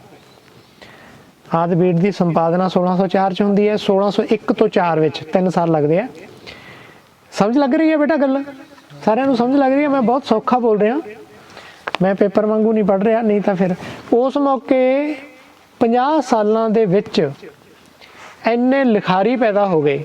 ਇਹ ਇਨਕਲਾਬ ਸੀਗਾ ਕਿ ਬਾਣੀ ਮਤਲਬ ਮਹਾਰਾਜ ਦਾ ਸਰੂਪ ਬਹੁਤ ਵੱਡਾ ਸਰੂਪ ਹੈ, ਉਹਦਾ ਉਤਾਰਾ ਕਰਨਾ ਬਹੁਤ ਇੰਟੈਲੀਜੈਂਟ ਬੰਦਿਆਂ ਦਾ ਕੰਮ ਹੈ, ਇੰਨਾ ਸੌਖਾ ਤਾਂ ਹੈ ਨਹੀਂ। ਤਾਂ ਸ਼ੂਦਰ ਜਨਤਾ ਜਿਹਨੂੰ ਜਿਹੜੇ ਬੋਲ ਨਹੀਂ ਸੀ ਸਕਦੇ, ਜ਼ਬਾਨ ਕੱਟੀ ਜਾ ਸਕਦੀ ਹੈ, ਸੁਣ ਨਹੀਂ ਸੀ ਸਕਦੇ, ਕੰਨਾਂ 'ਚ ਸਿੱਕਾ ਘੋਲਿਆ ਪਾ ਸਕਦਾ, ਉਹਨਾਂ ਵਿੱਚੋਂ ਗੁਰੂ ਸਾਹਿਬ ਨੇ ਐਡੇ ਲਿਖਾਰੀ ਪੈਦਾ ਕਰਤੇ ਕਿ ਅੱਗੇ ਹਜ਼ਾਰਾਂ। ਪ੍ਰੋਫੈਸਰ ਪਦਮ ਨੇ ਗਿਣਤੀ ਦਿੱਤੀ ਸੀ ਕਿ ਸ਼੍ਰੀ ਗੁਰੂ ਗ੍ਰੰਥ ਸਾਹਿਬ ਦੇ ਲਗਭਗ ਇਹਨਾਂ ਸਮਿਆਂ 'ਚ 10,000 ਉਤਾਰੇ ਹੋਏ ਬਾਹਰ ਤੱਕ। ਮਤਲਬ ਇੰਨੇ ਉਤਾਰੇ ਜਿਹੜੇ ਕੀਤੇ ਉਹ ਉਹਨਾਂ ਲਿਖਾਰੀਆਂ ਨੇ ਕੀਤੇ ਜਿਹੜੇ ਗਰੀਬ ਜਨਤਾ 'ਚੋਂ ਸਨ, ਜਿਹਨਾਂ ਨੂੰ ਸ਼ੂਦਰ ਕਿਹਾ ਜਾਂਦਾ ਸੀ। ਔਰ ਇਹ ਪੈਦਾ ਕਿਉਂ ਕਰਨ ਵਾਲੇ ਨੇ? ਗੁਰੂ ਅੰਗਦ ਸਾਹਿਬ ਪੈਦਾ ਕਰਨ ਵਾਲੇ ਨੇ। ਇਹ ਖਡੂਰ ਸਾਹਿਬ ਤੋਂ ਸ਼ੁਰੂ ਹੋਈ ਇਹ ਪਰੰਪਰਾ। ਭਾਈ ਗੁਰਦਾਸ ਜੀ ਨੇ ਲਿਖਿਆ ਕਿ ਜਿਹੜੀ ਜੋਤ ਗੁਰੂ ਨਾਨਕ ਸਾਹਿਬ ਨੇ ਜਗਾਈ ਸੀ ਗੁਰਬਾਣੀ ਦੀ, ਉਹੀ ਜੋਤ ਅੱਗੇ ਚੱਲੀ ਗੋਇੰਦਵਾਲ ਸਾਹਿਬ। ਤੀਜੀ ਟਕਸਾਲ ਬਣਿਆ ਸਾਡਾ। ਤੀਜੀ ਟਕਸਾਲ ਭਾਈ ਗੁਰਦਾਸ, ਜਿਹੜੇ ਭਾਈ ਗੁਰਦਾਸ ਜੀ ਨੇ ਗੋਇੰਦਵਾਲ ਟਕਸਾਲ 'ਚੋਂ ਹੀ ਪੜ੍ਹੇ ਹੋਏ ਨੇ, ਭਾਈ ਸੰਸਰਾਮ, ਭਾਈ ਹਿਰਦੇ ਰਾਮ, ਭਾਈ ਬਹਿਲੋ, ਇਹ ਸਾਰੇ ਗੁਰਸਿੱਖ। ਪਾਂਧਾ ਬੂਲਾ ਜਾਣੀਆਂ ਗੁਰਬਾਣੀ ਗਾਇਣ ਲੇਖਾਰੀ, ਭਾਈ ਗੁਰਦਾਸ ਜੀ ਲਿਖਦੇ ਨੇ। ਪਾਂਧਾ ਮਤਲਬ ਹੁੰਦਾ ਟੀਚਰ, ਸੰਸਕ੍ਰਿਤ ਵਿੱਚ ਪਾਂਧਾ ਟੀਚਰ ਨੂੰ ਕਹਿੰਦੇ ਨੇ। ਪਾਂਧਾ ਮਤਲਬ ਟੀਚਰ, ਪਾਂਧਾ ਬੂਲਾ ਮਤਲਬ ਉਹ ਜਿਹੜਾ ਟੀਚਰ ਹੈ ਇਹਨਾਂ ਦਾ, ਇਹ ਕੰਮ ਲਈ ਟੀਚ ਕਰਦਾ, ਉਹਨਾਂ ਨੂੰ ਪੜ੍ਹਾਉਂਦਾ ਹੈ। ਗੋਇੰਦਵਾਲ ਬਹੁਤ ਵੱਡੀ ਟਕਸਾਲ ਬਣਦਾ ਹੈ। ਭਾਈ ਗੁਰਦਾਸ ਜੀ ਨੇ ਤਾਂ ਇੱਥੇ ਤੱਕ ਲਿਖਿਆ ਕਿ ਅਚਰਜ ਖੇਲ ਨਾਲ ਲਿਖਿਆ ਜਾਈ। ਇੰਨਾ ਕੁਛ ਘਟਨਾਕ੍ਰਮ ਹੋ ਰਿਹਾ ਉੱਥੇ ਕਿ ਇਸ ਦਾ ਅਚਰਜ ਖੇਲ ਲਿਖਿਆ ਨਹੀਂ ਜਾਂਦਾ, ਲਿਖਤ 'ਚ ਨਹੀਂ ਆ ਰਹੀ ਗੱਲ ਕਿ ਐਡੀ ਵੱਡੀ ਟਕਸਾਲ ਪੈਦਾ ਹੁੰਦੀ ਹੈ। ਆਧੁਨਿਕ ਸ਼ਬਦਾਂ ਵਿੱਚ ਅੱਜ ਕੱਲ੍ਹ ਟਰਮ ਯੂਨੀਵਰਸਿਟੀ ਵਰਤਣ ਲੱਗ ਗਏ ਕਿ ਜੀ ਇਹ ਮਤਲਬ ਯੂਨੀਵਰਸਿਟੀ ਸੀ ਇੱਕ ਤਰ੍ਹਾਂ। ਯੂਨੀਵਰਸਿਟੀ ਬੇਟਾ ਬਹੁਤ ਸਧਾਰਨ, ਬਹੁਤ ਛੋਟਾ ਕਨਸੈਪਟ ਹੈ। ਯੂਨੀਵਰਸਿਟੀਆਂ 'ਚੋਂ ਜੀਵਨ ਨਹੀਂ ਘੜੇ ਜਾਂਦੇ। ਯੂਨੀਵਰਸਿਟੀਆਂ ਦੇ ਵਿੱਚੋਂ ਹੁਣ ਅੱਜ ਕੱਲ੍ਹ ਤਾਂ ਵਿਦਵਾਨ ਵੀ ਨਹੀਂ ਘੜੇ ਜਾਂਦੇ, ਹੈ ਨਾ, ਜਿਹੋ ਜਿਹੀਆਂ ਹਾਲਾਤਾਂ ਬਣ ਗਈਆਂ। ਤੁਹਾਨੂੰ ਪਤਾ ਪੰਜਾਬ 'ਚ 20 ਯੂਨੀਵਰਸਿਟੀਆਂ ਹੋ ਗਈਆਂ, ਮਤਲਬ ਜਿਵੇਂ ਦੁਕਾਨਾਂ ਖੁੱਲ੍ਹੀਆਂ ਨੇ, ਹੱਟੀਆਂ ਖੁੱਲ੍ਹ ਗਈਆਂ ਹੁਣ ਤਾਂ। ਇਸ ਕਰਕੇ ਇਕੱਲੇ ਰਾਜਸਥਾਨ 'ਚ 150 ਯੂਨੀਵਰਸਿਟੀ ਖੁੱਲ੍ਹ ਗਈ ਹੈ, ਪੂਰੀ 149 ਯੂਨੀਵਰਸਿਟੀ। ਇਸ ਕਰਕੇ ਡਰਾਮੇਬਾਜ਼ੀਆਂ ਹੋ ਗਈਆਂ ਹੁਣ। ਇਸ ਕਰਕੇ ਟਕਸਾਲਾਂ ਨੂੰ ਸਾਡੀਆਂ ਨੂੰ ਯੂਨੀਵਰਸਿਟੀ ਕਹਿਣਾ ਕੋਈ ਬਹੁਤੀ ਵੱਡੀ ਗੱਲ ਨਹੀਂ ਕਹਿ ਰਹੇ ਹੁੰਦੇ ਅਸੀਂ। ਅਸੀਂ ਕਹਿ ਦਿੰਦੇ ਅੱਜ ਕੱਲ੍ਹ ਵੀ ਗੋਇੰਦਵਾਲ ਇੱਕ ਵੱਡੀ ਯੂਨੀਵਰਸਿਟੀ ਸੀ। ਯੂਨੀਵਰਸਿਟੀ ਬਹੁਤ ਸਧਾਰਨ ਗੱਲ ਹੈ। ਇੱਥੋਂ ਤੱਕ ਕਿ ਵੀ ਅਸੀਂ ਕਈ ਵਾਰ ਭਾਵਨਾ ਚਾਹੇ ਗੁਰੂ ਮਹਾਰਾਜ ਨੂੰ ਵਾਈਸ ਚਾਂਸਲਰ ਕਹਿ ਲੈਂਦੇ ਹਾਂ। ਵਾਈਸ ਚਾਂਸਲਰ ਦੀ ਕੀ ਔਕਾਤ ਹੈ ਗੁਰੂ ਦੀ ਸ਼ਾਨ ਅੱਗੇ? ਉਹ ਤਾਂ ਗੁਰੂ ਸ਼ਬਦ ਆਪਣੇ ਆਪ 'ਚ ਹੀ ਬਹੁਤ ਵੱਡਾ ਹੈ ਨਾ। ਇਸ ਕਰਕੇ ਅਸੀਂ ਕਈ ਵਾਰ ਸ਼ਰਧਾ ਬਸ ਸਿਧਾਂਤਕ ਤੌਰ 'ਤੇ ਗਲਤੀਆਂ ਬਹੁਤ ਕਰ ਜਾਂਦੇ ਹਾਂ। ਵੱਡੀ ਚੀਜ਼ ਨੂੰ ਗੁਰੂ ਨੂੰ ਵਾਈਸ ਚਾਂਸਲਰ ਕਹਿਣਾ ਕਿੱਡੀ ਮਤਲਬ ਹਾਸੋ ਹੀ ਨਹੀਂ ਗੱਲ ਹੈ। ਤਾਂ ਕੋਈ ਵੀ, ਇਹ ਤਾਂ ਕੱਲ ਨੂੰ ਮੈਂ ਵੀ ਲੱਗ ਜੂ, ਇਹ ਤਾਂ ਕੋਈ ਵੀ ਲੱਗ ਸਕਦਾ, ਇਹ ਕਿੱਡੀ ਕੁ ਗੱਲ ਹੈ, ਤੁਸੀਂ ਵੀ ਲੱਗ ਸਕਦੇ ਹੋ ਕੱਲ ਨੂੰ। ਗੁਰਿਆਈ ਗੁਰੂ ਬਣਨਾ ਇੱਕ ਰੱਬੀ ਬਖਸ਼ਿਸ਼ ਹੈ, ਉਹ ਲੱਖਾਂ ਹਜ਼ਾਰਾਂ ਯੁੱਗਾਂ ਬਾਅਦ ਕੋਈ ਬਖਸ਼ਿਸ਼ ਹੁੰਦੀ ਹੈ ਰੱਬ ਦੀ, ਜਿਹੜੀ ਨਾਮ ਅੰਮ੍ਰਿਤ ਮਿਲਦਾ ਕਿਸੇ ਨੂੰ, ਫਿਰ ਉਹ ਗੁਰੂ ਦੀ ਬਖਸ਼ਿਸ਼ ਆਉਂਦਾ। 10 ਪਾਤਸ਼ਾਹੀ ਆਏ ਨੇ, ਹੋਰ ਨਾ ਕੋਈ ਆਏਗਾ ਨਾ ਆਇਆ। ਇਸ ਕਰਕੇ ਉਹਨੂੰ ਗੁਰੂ ਹੀ ਰਹਿਣ ਦਿਓ। ਆਪਾਂ ਜਦੋਂ ਗੁਰੂ ਸਾਹਿਬ ਲਈ ਗੁਰੂ ਕਹਿਤਾ, ਸਭ ਤੋਂ ਵੱਡਾ ਲਫ਼ਜ਼ ਵਰਤ ਲਿਆ। ਇਦੋਂ ਧਰਤੀ ਤੇ ਕੋਈ ਪਵਿੱਤਰ ਲਫ਼ਜ਼ ਨਹੀਂ ਹੈ ਸਿੱਖਾਂ ਲਈ। ਗੁਰੂ ਅਮਰਦਾਸ ਪਾਤਸ਼ਾਹ ਵੇਲੇ ਸੰਸਰਾਮ ਨੇ ਇਹ ਨਾ ਜਿਹੜਾ ਹਿਰਦੇ ਰਾਮ ਹੈ, ਇਹਨੇ ਕਈ ਸੰਸਕ੍ਰਿਤ ਦੇ ਗ੍ਰੰਥ ਟਰਾਂਸਲੇਸ਼ਨ ਕੀਤੇ, ਕਈ ਸੰਸਕ੍ਰਿਤ ਦੇ, ਇੱਕ ਜਿਹਨਾਂ ਚੋਂ ਹਨੂਮਾਨ ਨਾਟਕ ਵੀ ਇੱਕ ਮਿਲਦਾ ਹੈ ਹੁਣ ਸਾਨੂੰ। ਕਈ ਬਾਅਦ ਤੁਹਾਨੂੰ ਮੈਂ ਦੱਸਾਂਗਾ ਕਿ ਸਾਡਾ ਲਿਟਰੇਚਰ ਨਸ਼ਟ ਕਿਵੇਂ ਹੋਇਆ। ਫਿਰ ਸੰਸਰਾਮ ਗੁਰੂ ਅਮਰਦਾਸ ਜੀ ਦਾ ਪੋਤਾ ਸੀ, ਬਾਬਾ ਮੋਹਨ ਜੀ ਦਾ ਪੁੱਤਰ। ਇਹਦਾ ਕੰਮ ਹੀ ਪੋਥੀਆਂ ਲਿਖਣਾ ਸੀ। ਗੋਇੰਦਵਾਲ ਵਿਦਵਤਾ ਦਾ ਗੜ੍ਹ ਬਣ ਗਿਆ। ਇਹਦੇ ਬਾਰੇ ਨਾ ਇੱਕ ਕਿਤਾਬ ਲਿਖੀ ਗਈ, ਪ੍ਰੋਫੈਸਰ ਪ੍ਰੀਤਮ ਸਿੰਘ ਨੇ ਬਹੁਤ ਸੋਹਣੀ ਕਿਤਾਬ ਲਿਖੀ ਹੈ, ਸਪੈਸ਼ਲੀ ਗੋਇੰਦਵਾਲ ਸਾਹਿਬ ਤੇ, ਬਹੁਤ ਸੋਹਣਾ ਵੇਰਵਾ ਦਿੱਤਾ ਵਾ ਉਹਦੇ ਵਿੱਚ। ਇੱਕ ਭਾਈ ਬਹਿਲੋ ਸੀ, ਕਵਿਤਾ ਲਿਖਦਾ ਸੀ, ਇਹਦੀ ਕਵਿਤਾ ਐਡਿਟ ਕੀਤੀ ਬਾਅਦ ਦੇ ਵਿੱਚ ਪ੍ਰੋਫੈਸਰ ਪਿਆਰਾ ਸਿੰਘ ਪਦਮ ਨੇ ਆ ਕੇ, ਤੁਹਾਨੂੰ ਮਿਲ ਜਾਂਦੀ ਹੈ। ਹੋਰ ਵੀ ਇਹ ਸਾਰੇ ਵਿੱਦਿਆ ਪੜ੍ਹਨ ਪੜ੍ਹਾਉਣ ਸਮੇਤ ਪੋਥੀਆਂ ਲਿਖਦੇ ਸਨ। ਪਾਂਧਾ ਬੂਲੇ ਦੀ ਆਪਾਂ ਗੱਲ ਕਰ ਹੀ ਚੁੱਕੇ ਹਾਂ। ਗੁਰੂ ਸਾਹਿਬ ਗੁਰੂ ਅਮਰਦਾਸ ਜੀ ਬਚਨ ਕਰਦੇ ਨੇ ਬੂਲੇ ਨੂੰ, ਗੁਰਾਂ ਕੀ ਬਾਣੀ ਕਥਾ ਕਰਕੇ ਸਿੱਖਾਂ ਨੂੰ ਸੁਣਾਵਣੀ, ਨਾਲੇ ਪੋਥੀਆਂ ਗੁਰੂ ਕੇ ਨਿਮਿਤ ਲਿਖ ਦੇਵਣੀ। ਸਿੱਖਾਂ ਦੀ ਭਗਤਮਾਲਾ ਦਾ ਰੈਫਰੈਂਸ ਹੈ। ਗੁਰੂ ਕੇ ਨਿਮਿਤ ਮਤਲਬ ਸਾਰੇ ਸਿੱਖ ਜਦੋਂ ਲਿਖਦੇ ਸੀ ਵੀ ਅਸੀਂ ਗੁਰੂ ਦਾ ਕਾਰਜ ਕਰ ਰਹੇ ਹਾਂ, ਉਹ ਐਂ ਕਰ ਰਹੇ ਸੀ। ਮੰਗਣਾ ਕੁਝ ਨਹੀਂ, ਇਹੀ ਤੇਰੀ ਸੇਵਾ ਹੈ। ਜਾਣੀ ਤੀਜੇ ਪਾਤਸ਼ਾਹ ਭਾਈ ਬੂਲੇ ਨੂੰ ਬਚਨ ਕਰਦੇ ਆ ਕਿ ਇਹ ਤੂੰ ਕੰਮ ਕਰ, ਚੱਲ ਪੋਥੀਆਂ ਲਿਖ ਭਾਈ, ਉਹਨਾਂ ਦੀ ਡਿਊਟੀ ਲਾਉਂਦੇ ਆ ਨਾ। ਗੁਰੂ ਰਾਮਦਾਸ ਪਾਤਸ਼ਾਹ ਵੇਲੇ ਅੰਮ੍ਰਿਤਸਰ ਟਕਸਾਲ ਹੋਂਦ ਵਿੱਚ ਆਉਂਦੀ ਹੈ, ਜਿਹੜੀ 1965 ਤੱਕ ਜਿਹਦੀ ਹੋਂਦ ਰਹੀ। 1965 66 ਵਿੱਚ ਆ ਕੇ ਪੰਜਾਬੀ ਸੂਬਾ ਬਣਦਾ, ਜਦੋਂ ਸਾਡੀਆਂ ਸਾਰੀਆਂ ਟਕਸਾਲਾਂ ਦਾ ਭੋਗ 65 ਚ ਪੈ ਜਾਂਦਾ। ਪੁਰਾਣੀ ਪਰੰਪਰਾ ਜਿਹੜੀ ਐਜੂਕੇਸ਼ਨ ਦੀ ਤਕਰੀਬਨ ਖਤਮ ਹੋ ਜਾਂਦੀਆਂ ਨੇ। ਇਹ 1965 ਤੱਕ ਰਹੀ ਹੈ। ਅੰਮ੍ਰਿਤਸਰ ਟਕਸਾਲ ਦੇ ਵਿੱਚ ਹੀ ਆਪਾਂ ਅੱਗੇ ਜਾ ਕੇ ਦੇਖਾਂਗੇ ਸ਼ਹੀਦ ਭਾਈ ਮਨੀ ਸਿੰਘ ਵਰਗੇ, ਜਾਣੀ ਇਹਦਾ ਜਿਹੜੇ ਕਰਤਾ ਧਰਤਾ ਨੇ ਇਸ ਟਕਸਾਲ ਦੇ, ਉਹ ਭਾਈ ਗੁਰਦਾਸ ਜੀ ਨੇ। ਗੁਰੂ ਰਾਮਦਾਸ ਮਹਾਰਾਜ ਦੀ ਹਜ਼ੂਰੀ ਦੇ ਵਿੱਚ ਇਸ ਟਕਸਾਲ ਨੂੰ ਉਹ ਕਰਦੇ ਨੇ। ਪੁਰਾਣੀਆਂ ਹੱਥ ਲਿਖਤਾਂ ਵਿੱਚ ਕਿਵੇਂ ਮਿਲਦਾ, ਮੈਂ ਤੁਹਾਨੂੰ ਇੱਕ ਪੜ੍ਹ ਕੇ ਸੁਣਾਉਣਾ। ਸੰਮਤ ਇੰਨਾ ਅਸੂਬਦੀ ਇੰਨਾ ਮਹਲ ਪਹਿਲਾ, ਸ੍ਰੀ ਸਤਿਗੁਰੂ ਦੇਵ ਬਾਬਾ ਨਾਨਕ ਦੇਵ ਜੀ ਸਮਾਣੇ, ਪੱਖੋਂ ਕੇ ਰੰਧਾਵੇ ਰਾਵੀ ਕੇ ਉੱਪਰ, ਅੱਗੇ ਕਿਤੜੇ ਵਰਸੇ ਜੋਗ ਹੋਆ ਸੋ ਆਪੇ ਜਾਣੈ। ਸਤਿਗੁਰੂ ਅੰਗਦ ਜੀ ਜੋਗ ਟਿਕਾ ਦਿੱਤੋਸ, ਬਰੇ 12 ਇੰਨੇ ਸਤਿਗੁਰੂ ਅੰਗਦ ਜੋਗ ਕੀਤਾ। ਫਿਰ ਅੱਗੇ ਲਿਖ ਕੇ ਲੰਮੇ ਆਉਂਦੇ ਨੇ, ਸ੍ਰੀ ਸਤਿਗੁਰੂ ਅਰਜਨ ਜੀ ਜੋਗ ਟਿਕਾ ਦਿੱਤੋਸ, ਪੋਥੀ ਦਿੱਤੀ ਹੈ ਨਾ। ਇਸ ਤਰ੍ਹਾਂ ਦੇ ਵੇਰਵੇ ਸਾਨੂੰ ਪੁਰਾਣੀਆਂ ਹੱਥ ਲਿਖਤਾਂ 'ਚੋਂ ਮਿਲਦੇ ਨੇ। ਮੈਂ ਲਗਭਗ 15 ਕੁ ਪੁਰਾਣੀਆਂ ਮੈਨੂਸਕ੍ਰਿਪਟ ਦੇ ਵਿੱਚੋਂ ਰੈਫਰੈਂਸ ਕੁਛ ਲਏ ਨੇ। ਗੁਰੂ ਗ੍ਰੰਥ ਸਾਹਿਬ ਦੀਆਂ ਪੁਰਾਣੀਆਂ ਲਿਖਤਾਂ ਦੇ ਪਿੱਛੇ ਬੈਕ ਜਦੋਂ ਰਾਗਮਾਲਾ ਆਉਂਦੀ, ਉਦੋਂ ਬਾਅਦ ਅੰਤਕਾਵਾਂ ਬਹੁਤ ਲੱਗੀਆਂ ਹੁੰਦੀਆਂ। ਪੁਰਾਣੇ ਸਮੇਂ 'ਚ ਪਤਾ ਕੀ ਹੁੰਦਾ ਸੀ ਬੇਟਾ, ਰੌਲਾ ਗੋਲਾ ਬਹੁਤ ਸੀ, ਜੰਗ ਮਾਰ ਬਹੁਤ ਸੀ, ਹੈ ਨਾ। ਰੋਜ਼ ਲੁਟੇਰੇ ਆਉਂਦੇ ਸੀ, ਲੁੱਟ ਜਾਂਦੇ ਸੀ, ਝੱਖੜ ਬਹੁਤ ਪੈਂਦਾ ਸੀ, ਮੀਂਹ ਪੈਂਦੇ ਸੀ, ਸੰਭਾਲਣ ਦੇ ਪ੍ਰਬੰਧ ਨਹੀਂ ਸੀ। ਅੱਜ ਕੱਲ੍ਹ ਵਾਂਗੂ ਤਾਂ ਇੱਦਾਂ ਇੰਨਾ ਸ਼ਾਨਦਾਰ ਹੈ ਨਹੀਂ ਸੀਗਾ। ਕਿਵੇਂ ਰਹਿੰਦੇ ਸੀ ਉਹਦੇ ਵਿੱਚ ਨਾ, ਫਿਰ ਬਹੁਤ ਸਾਰੀਆਂ ਲਿਖਤਾਂ ਸ਼੍ਰੀ ਗੁਰੂ ਗ੍ਰੰਥ ਸਾਹਿਬ ਦੇ ਬੈਕ ਤੇ ਲਿਖ ਦਿੰਦੇ ਸੀ ਵੀ ਤਾਂ ਕਿ ਜਦੋਂ ਮਹਾਰਾਜ ਦੀ ਬੀੜ ਤਾਂ ਸੁਰੱਖਿਅਤ ਰਹਿਣੀ, ਆ ਵੀ ਸੁਰੱਖਿਅਤ ਰਹਿ ਜੂ। ਇਸ ਕਰਕੇ ਚਲਿੱਤਰ ਜੋਤੀ ਜੋ ਸਮਾਵਣੇ ਕੇ ਆਪਣਾ ਬਹੁਤ ਸਾਰੀ ਰਾਜਾ ਸਿਵਨਾਬ ਕੀ, ਬਹੁਤ ਸਾਰੀਆਂ ਜਿਹਨੂੰ ਅੱਜ ਕੱਲ੍ਹ ਅਸੀਂ ਵਾਧੂ ਰਚਨਾਵਾਂ ਕਹਿੰਦੇ ਹਾਂ, ਉਹ ਕਮ ਸੇ ਕਮ ਇਹਨਾਂ ਦੀ ਗਿਣਤੀ 7 ਜਾਂ 8 ਹੈ ਜਿਹੜੀ ਪੁਰਾਣੀਆਂ ਚੀਜ਼ਾਂ ਮਹਾਰਾਜ ਦੇ ਪਿੱਛੇ ਲਿਖ ਦਿੰਦੇ ਸੀ। ਇਹਦੇ ਨਾਲ ਸੁਰੱਖਿਅਤ ਬਹੁਤ ਰਹਿੰਦਾ ਸੀ। ਬਹੁਤ ਸਾਰੀਆਂ ਘਟਨਾਵਾਂ ਪੁਰਾਣੇ ਮਹਾਰਾਜ ਦੇ ਸਰੂਪਾਂ ਦੇ ਵਿੱਚ ਲਿਖੀਆਂ ਗਈਆਂ ਨੇ। ਆਲੇ ਦੁਆਲੇ ਹਾਸ਼ੀਏ ਤੇ ਕੋਈ ਥਾਂ ਮਿਲਿਆ ਵੀ ਇਹ 'ਚ ਲਿਖ ਦਿਓ, ਸੁਰੱਖਿਅਤ ਰਹੂ। ਕੀ ਪਤਾ ਨਹੀਂ ਕਦੋਂ ਇਹ ਨਸ਼ਟ ਹੋ ਜਾਏ, ਕਿਉਂਕਿ ਜਿਵੇਂ ਅੱਜ ਕੱਲ੍ਹ ਅਸੀਂ ਫਾਈਲ ਚਲਾ ਦਿੰਦੇ ਹਾਂ ਨਾ, ਫਾਈਲ 'ਚ ਉੱਦਾਂ ਕਾਗਜ਼ ਰੁਲ ਜਾਂਦੇ ਆ। ਇਵੇਂ ਪੋਥੀਆਂ ਚਲਾ ਦਿੰਦੇ ਸੀ। ਪੋਥੀ ਮਤਲਬ ਬੰਨੀ ਹੁੰਦੀ ਸੀ ਤਾਂ ਕਿ ਸੁਰੱਖਿਅਤ ਰਹੇ, ਤੇ ਸਭ ਤੋਂ ਜ਼ਿਆਦਾ ਸੁਰੱਖਿਅਤ ਰੱਖਦੇ ਸੀ ਗੁਰੂ ਗ੍ਰੰਥ ਸਾਹਿਬ ਦੀ ਪੋਥੀ ਨੂੰ। ਜਾਨ ਤੋਂ ਜ਼ਿਆਦਾ ਤਨ ਤੋਂ ਪਿਆਰੀ, ਹੈ ਨਾ। ਉਹਦੇ ਨਾਲ ਫਿਰ ਉਹ ਹੱਥ ਲਿਖਤਾਂ ਦੇ ਸਾਡੇ ਬਹੁਤ ਸਾਰੇ ਰਿਕਾਰਡ ਵੀ ਸਾਂਭੇ ਗਏ। ਆ ਜਿਹੜੇ ਲਿਖਾਰੀਆਂ ਦੇ ਰਿਕਾਰਡ ਨੇ ਸਾਰੇ ਉਹਨਾਂ 'ਚ ਹੀ ਨੇ, ਜਿਹੜੇ ਮੈਂ ਤੁਹਾਡੇ ਸਾਹਮਣੇ ਪੜ੍ਹ ਕੇ ਸੁਣਾ ਰਿਹਾ, ਉਹਨਾਂ 'ਚੋਂ ਜ਼ਿਆਦਾ ਉਹਨਾਂ 'ਚੋਂ ਨੇ। ਜੇ ਉਹ ਪੋਥੀਆਂ 'ਚ ਨਾ ਸੰਭਾਲਦੇ ਤਾਂ ਸਾਨੂੰ ਨਾ ਥਾਂ ਨਹੀਂ ਸੀ ਪਤਾ ਲੱਗਦਾ। 5ਵੇਂ ਪਾਤਸ਼ਾਹ ਵੇਲੇ ਸਭ ਤੋਂ ਵੱਡੀ ਗੱਲ ਹੋਈ ਅੰਮ੍ਰਿਤਸਰ ਟਕਸਾਲ ਵਿੱਚ। 1601 ਤੋਂ ਲੈ ਕੇ 1604 ਤੱਕ 3 ਸਾਲ ਵਿੱਚ ਮਹਾਰਾਜ ਦਾ ਸਰੂਪ ਸੰਪਾਦਿਤ ਕੀਤਾ ਗਿਆ। ਪੰਜਵੇਂ ਪਾਤਸ਼ਾਹ ਨੇ ਕੀਤਾ ਆਦਿ ਬੀੜ, ਹੈ ਨਾ, ਗੁਰੂ ਗ੍ਰੰਥ ਸਾਹਿਬ ਦੀ ਬੀੜ, ਇਹ ਸਾਰੇ ਆਪਾਂ ਜਾਣਦੇ ਹਾਂ, ਇਹਦੇ ਬਾਰੇ ਮੈਨੂੰ ਵਿਆਖਿਆ ਦੀ ਲੋੜ ਨਹੀਂ, ਮੈਂ ਸਾਰਾ ਛੱਡ ਦਿੰਦਾ ਕਿ ਜਦੋਂ ਹੀ ਪੋਥੀਆਂ ਪੱਤਰਿਆਂ ਗੁਟਕਿਆਂ ਦੇ ਰੂਪ ਵਿੱਚ ਬਾਣੀ ਉਹਨਾਂ ਨੂੰ ਪ੍ਰਾਪਤ ਹੋਈ ਤਾਂ ਰਾਮਸਰ ਦੇ ਕੰਢੇ ਤੇ ਬੈਠ ਕੇ ਜਿਹੜੇ ਸਥਾਨ ਦੀ ਚੋਣ ਕੀਤੀ ਗਈ, ਬੜਾ ਰਮਣੀਕ ਸੀ ਉਦੋਂ, ਅੱਜ ਕੱਲ੍ਹ ਤਾਂ ਬਹੁਤ ਭੀੜ ਹੋ ਗਈ ਹੈ ਨਾ, ਬਹੁਤ ਰਮਣੀਕ ਥਾਂ ਸੀ। ਜਿਹੀ ਜੀ ਥਾਂ ਤੇ ਤੁਸੀਂ ਰਹਿ ਰਹੇ ਹੋ ਇਦੋਂ ਵੀ ਖੂਬਸੂਰਤ ਹੋਏਗਾ ਉਹ ਥਾਂ। 1601 ਤੋਂ ਲੈ ਕੇ 1604 3 ਸਾਲ ਲੱਗੇ ਮਹਾਰਾਜ ਦੀ ਬੀੜ ਨੂੰ ਸੰਪਾਦਨ ਕਰਾਉਣ ਸਮੇਂ। ਨਾਲ ਉਹਨਾਂ ਦੇ ਲਿਖਾ ਇੱਕ ਭਾਈ ਗੁਰਦਾਸ ਜੀ ਦਾ ਹੈਗੇ ਨੇ, ਨਾਲ ਹੋਰ ਵੀ ਲਾਏ, ਸਾਨੂੰ ਮਿਲਦਾ ਹੈ ਵੇਰਵਾ, ਭਾਈ ਸੰਤਦਾਸ, ਹਰੀਆ, ਸੁੱਖਾ, ਮਨਸਾ ਰਾਮ ਲਿਖਦੇ ਜਾਣ, ਚਾਰੇ ਲਿਖਾਰੀ ਜੋ ਸਾਹਿਬ ਕਰਨ ਵਿਖਾਣ, ਮਤਲਬ ਪੰਜਵੇਂ ਪਾਤਸ਼ਾਹ ਜੋ ਵਿਖਿਆਨ ਕਰਦੇ ਨੇ। ਕਿਉਂਕਿ ਵੀਰ ਜੀ ਤੁਹਾਨੂੰ ਦੱਸਣਗੇ, ਸ਼ਾਇਦ ਦੱਸਦਾ ਹੋਵੇ, ਸਿਆਹੀ ਤਿਆਰ ਕਰਨ ਨੂੰ ਕਿੰਨਾ ਟਾਈਮ ਲੱਗਦਾ ਸੀ? 20 ਦਿਨ। ਅੱਜ ਕੱਲ੍ਹ ਤਾਂ ਇਹ ਜਲਦੀ ਤਿਆਰ ਕਰਕੇ ਲਿਆਏ ਨੇ ਤੁਹਾਡੇ ਲਈ, ਨਹੀਂ ਤਾਂ 20 ਦਿਨ ਤੁਹਾਡੇ ਕੈਂਪ ਤੇ ਸਿਆਹੀ 'ਚ ਹੀ ਲੱਗ ਜਾਂਦੇ। 4 ਦਿਨਾਂ 'ਚ ਲਾਉਣੀ ਸੀ ਨਾ, 20 ਦਿਨ ਲੱਗਦੇ ਰਹੇ ਨੇ ਸਿਆਹੀ ਤਿਆਰ ਕਰਨ ਨੂੰ। ਕਈ ਦਿਨ ਉਹਨੂੰ ਪਾਣੀ ਦੇ ਵਿੱਚ ਭਿਉਂ ਕੇ ਰੱਖਦੇ, ਧੁੱਪੇ ਰੱਖਦੇ, ਚੰਦ ਦੇ ਚਾਨਣੇ ਰੱਖਦੇ। ਜਿਹੜੇ 4 ਲਿਖਾਰੀ ਨਾਲ ਹੋਰ ਲਿਖਾਰੀ ਲਾਏ ਨੇ, ਜਿਹੜੇ ਗੁਰੂ ਮਹਾਰਾਜ ਪੰਜਵੇਂ ਪਾਤਸ਼ਾਹ ਨੇ ਭਾਈ ਗੁਰਦਾਸ ਜੀ ਦੇ ਨਾਲ, ਉਹ ਇਹੀ ਕੰਮ ਲਈ ਨੇ। ਕੋਈ ਲਿਖਾਰੀ ਤਿਆਰ ਕਰ ਰਿਹਾ ਹੈ ਸਿਆਹੀ, ਕੋਈ ਕਨਾਤ, ਕੋਈ 2 ਜਾਣਿਆਂ ਦੀ ਡਿਊਟੀ ਲਾਈ ਹੈ ਵੀ ਇੱਧਰ ਕੋਈ ਮਿਰਗ, ਕੋਈ ਸ਼ੇਰ, ਕੋਈ ਚੀਤਾ ਨਾ ਆ ਜਾਏ, ਜੰਗਲ ਹੈ ਨਾ, ਉਹ ਤੇ ਵੀ ਡਿਊਟੀ ਤੇ ਖੜਾਏ ਨੇ। ਫਿਰ ਗੁਰੂ ਮਹਾਰਾਜ, ਜਿਵੇਂ ਸਾਨੂੰ ਸੰਕੇਤ ਮਿਲਦਾ ਮਹਿਮਾ ਪ੍ਰਕਾਸ਼ ਚੋਂ 1776 ਦੀ ਰਚਨਾ ਚੋਂ, ਕਿ ਮਹਾਰਾਜ ਤੜਕੇ 2 ਵਜੇ ਇਹ ਕੰਮ ਸ਼ੁਰੂ ਕਰਦੇ ਨੇ। ਕੋਈ ਫਿਰ ਦੀਵਾ ਫੜ ਕੇ ਰੱਖਦਾ ਇੱਕ ਜਾਣਾ, ਕਿਉਂਕਿ ਚਾਨਣ ਨਹੀਂ ਹੈਗਾ, ਕੋਈ ਦੀਵਾ ਫੜਨ ਵਾਲਾ, ਕੋਈ ਸੋਟੀ ਲੈ ਕੇ ਖੜਦਾ ਹੈ। ਫਿਰ ਪੱਤਰਿਆਂ ਨੂੰ ਧੁੱਪੇ ਵੀ ਸੁਕਾਉਣਾ, ਧੁੱਪੇ ਰੱਖਣੇ ਆ। ਇਸ ਕੰਮ ਲਈ 3 ਸਾਲ ਲੱਗਦੇ ਨੇ।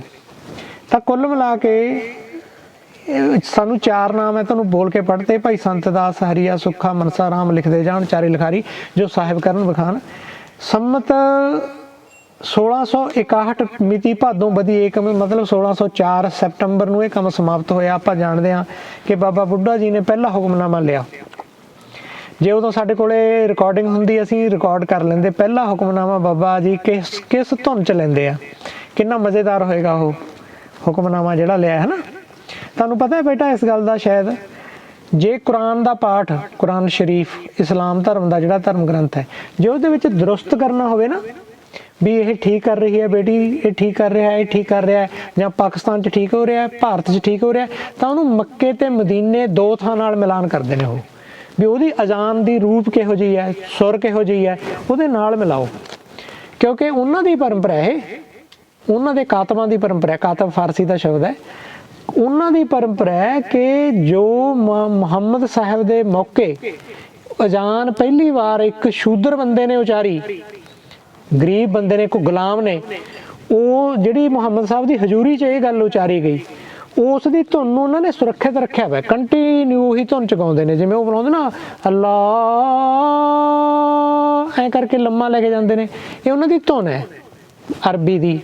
ਇਵੇਂ ਗੁਰੂ ਗ੍ਰੰਥ ਸਾਹਿਬ ਜੀ ਦੀ ਵੀ ਇੱਕ ਧੁਨ, ਕਾਵ ਸ਼ਾਸਤਰ ਦੇ ਵਿੱਚ ਇਹਨਾਂ ਚੀਜ਼ਾਂ ਨੂੰ ਪੜ੍ਹਿਆ ਜਾਂਦਾ। ਮੈਂ ਤੁਹਾਨੂੰ ਪੜ੍ਹ ਕੇ ਸੁਣਾਊਂਗਾ ਮਾੜਾ ਜਿਹਾ। ਪੁਰਾਣੀਆਂ 3 ਧੁਨਾਂ ਮੈਂ ਸਿੱਖੀਆਂ ਵੀ ਨੇ ਇਹ ਨਾ। ਇਹ ਮੰਨਦੇ ਆ ਸਾਡੇ ਕਿ ਪੁਰਾਣੀਆਂ ਪਰੰਪਰਾਵਾਂ ਨੇ, ਸਾਡੀਆਂ ਬਹੁਤੀਆਂ ਖਤਮ ਹੋ ਗਈਆਂ। ਨਿਰਮਲੇ ਸਾਧੂਆਂ ਨੇ ਬਹੁਤ ਸਾਂਭੀਆਂ ਸੀ, ਕਿਸੇ ਨਿਰਮਲੇ ਸਾਧੂ ਤੋਂ ਸਿੱਖੀਆਂ ਸੀ। ਛੋਟੇ ਜਿਹੇ ਹੁੰਦੇ ਨੇ, ਉਦੋਂ ਇੰਨੀ ਅਕਲ ਨਹੀਂ ਸੀ ਹੈ ਵੀ ਇਹਨਾਂ ਨੂੰ ਕੋਈ ਰਿਕਾਰਡ ਵੀ ਕਰੀਦਾ ਹੁੰਦਾ, ਜਾਂ ਇਹਨਾਂ ਨੂੰ ਕੋਈ, ਉਦੋਂ ਹੀ ਬਾਬਾ ਬਥੇਰਾ ਜ਼ੋਰ ਲਾਉਂਦਾ ਹੁੰਦਾ। ਉਹ ਗੁਰਦੁਆਰਾ ਸਾਹਿਬ ਦਾ ਉਹਨਾਂ ਦਾ ਪਿਤਾ ਸੀ ਵੀ ਸਿੱਖ ਲਓ ਇਹ, ਅਸੀਂ ਕਹਿੰਦੇ ਉਹੀ ਮਾਰੀ ਜਾਂਦੇ ਆ, ਇਹ ਕੋਈ ਸਿੱਖਣ ਵਾਲੀ ਗੱਲ ਹੈ? ਪਤਾ ਨਹੀਂ ਸੀ ਨਾ ਹੁੰਦਾ। ਪਰ ਫਿਰ ਵੀ ਜਿੰਨੀ ਕੁ ਮੇਰੇ ਚੇਤੇ 'ਚ ਰਹੇ ਮੈਂ ਤੁਹਾਨੂੰ ਸੁਣਾਊਂਗਾ ਜੇ ਟਾਈਮ ਹੋਇਆ। ਸ੍ਰੀ ਗੁਰੂ ਅਰਜਨ ਦੇਵ ਜੀ ਨੇ ਇਹ ਕੰਮ ਜਦੋਂ ਕਰਤਾ, ਗੁਰੂ ਗ੍ਰੰਥ ਸਾਹਿਬ ਜੀ ਦਾ ਸੰਪਾਦਨ, ਇਹ ਮਹਾਨ ਕੰਮ ਜਦੋਂ ਕੀਤਾ, ਤਾਂ ਉਸ ਤੋਂ ਬਾਅਦ ਬਾਣੀ ਇੱਕ ਸਿਸਟਮੈਟਿਕ ਤਰੀਕੇ ਨਾਲ ਮਿਲਣ ਲੱਗੀ। ਤੇ ਉਤਾਰਿਆਂ ਦਾ ਫਿਰ ਪ੍ਰੋਪਰ ਪਹਿਲਾ ਹੁਕਮਨਾਮਾ ਕਿਹੜਾ ਆਇਆ ਸੀ, ਦੱਸੇਗਾ ਕੋਈ?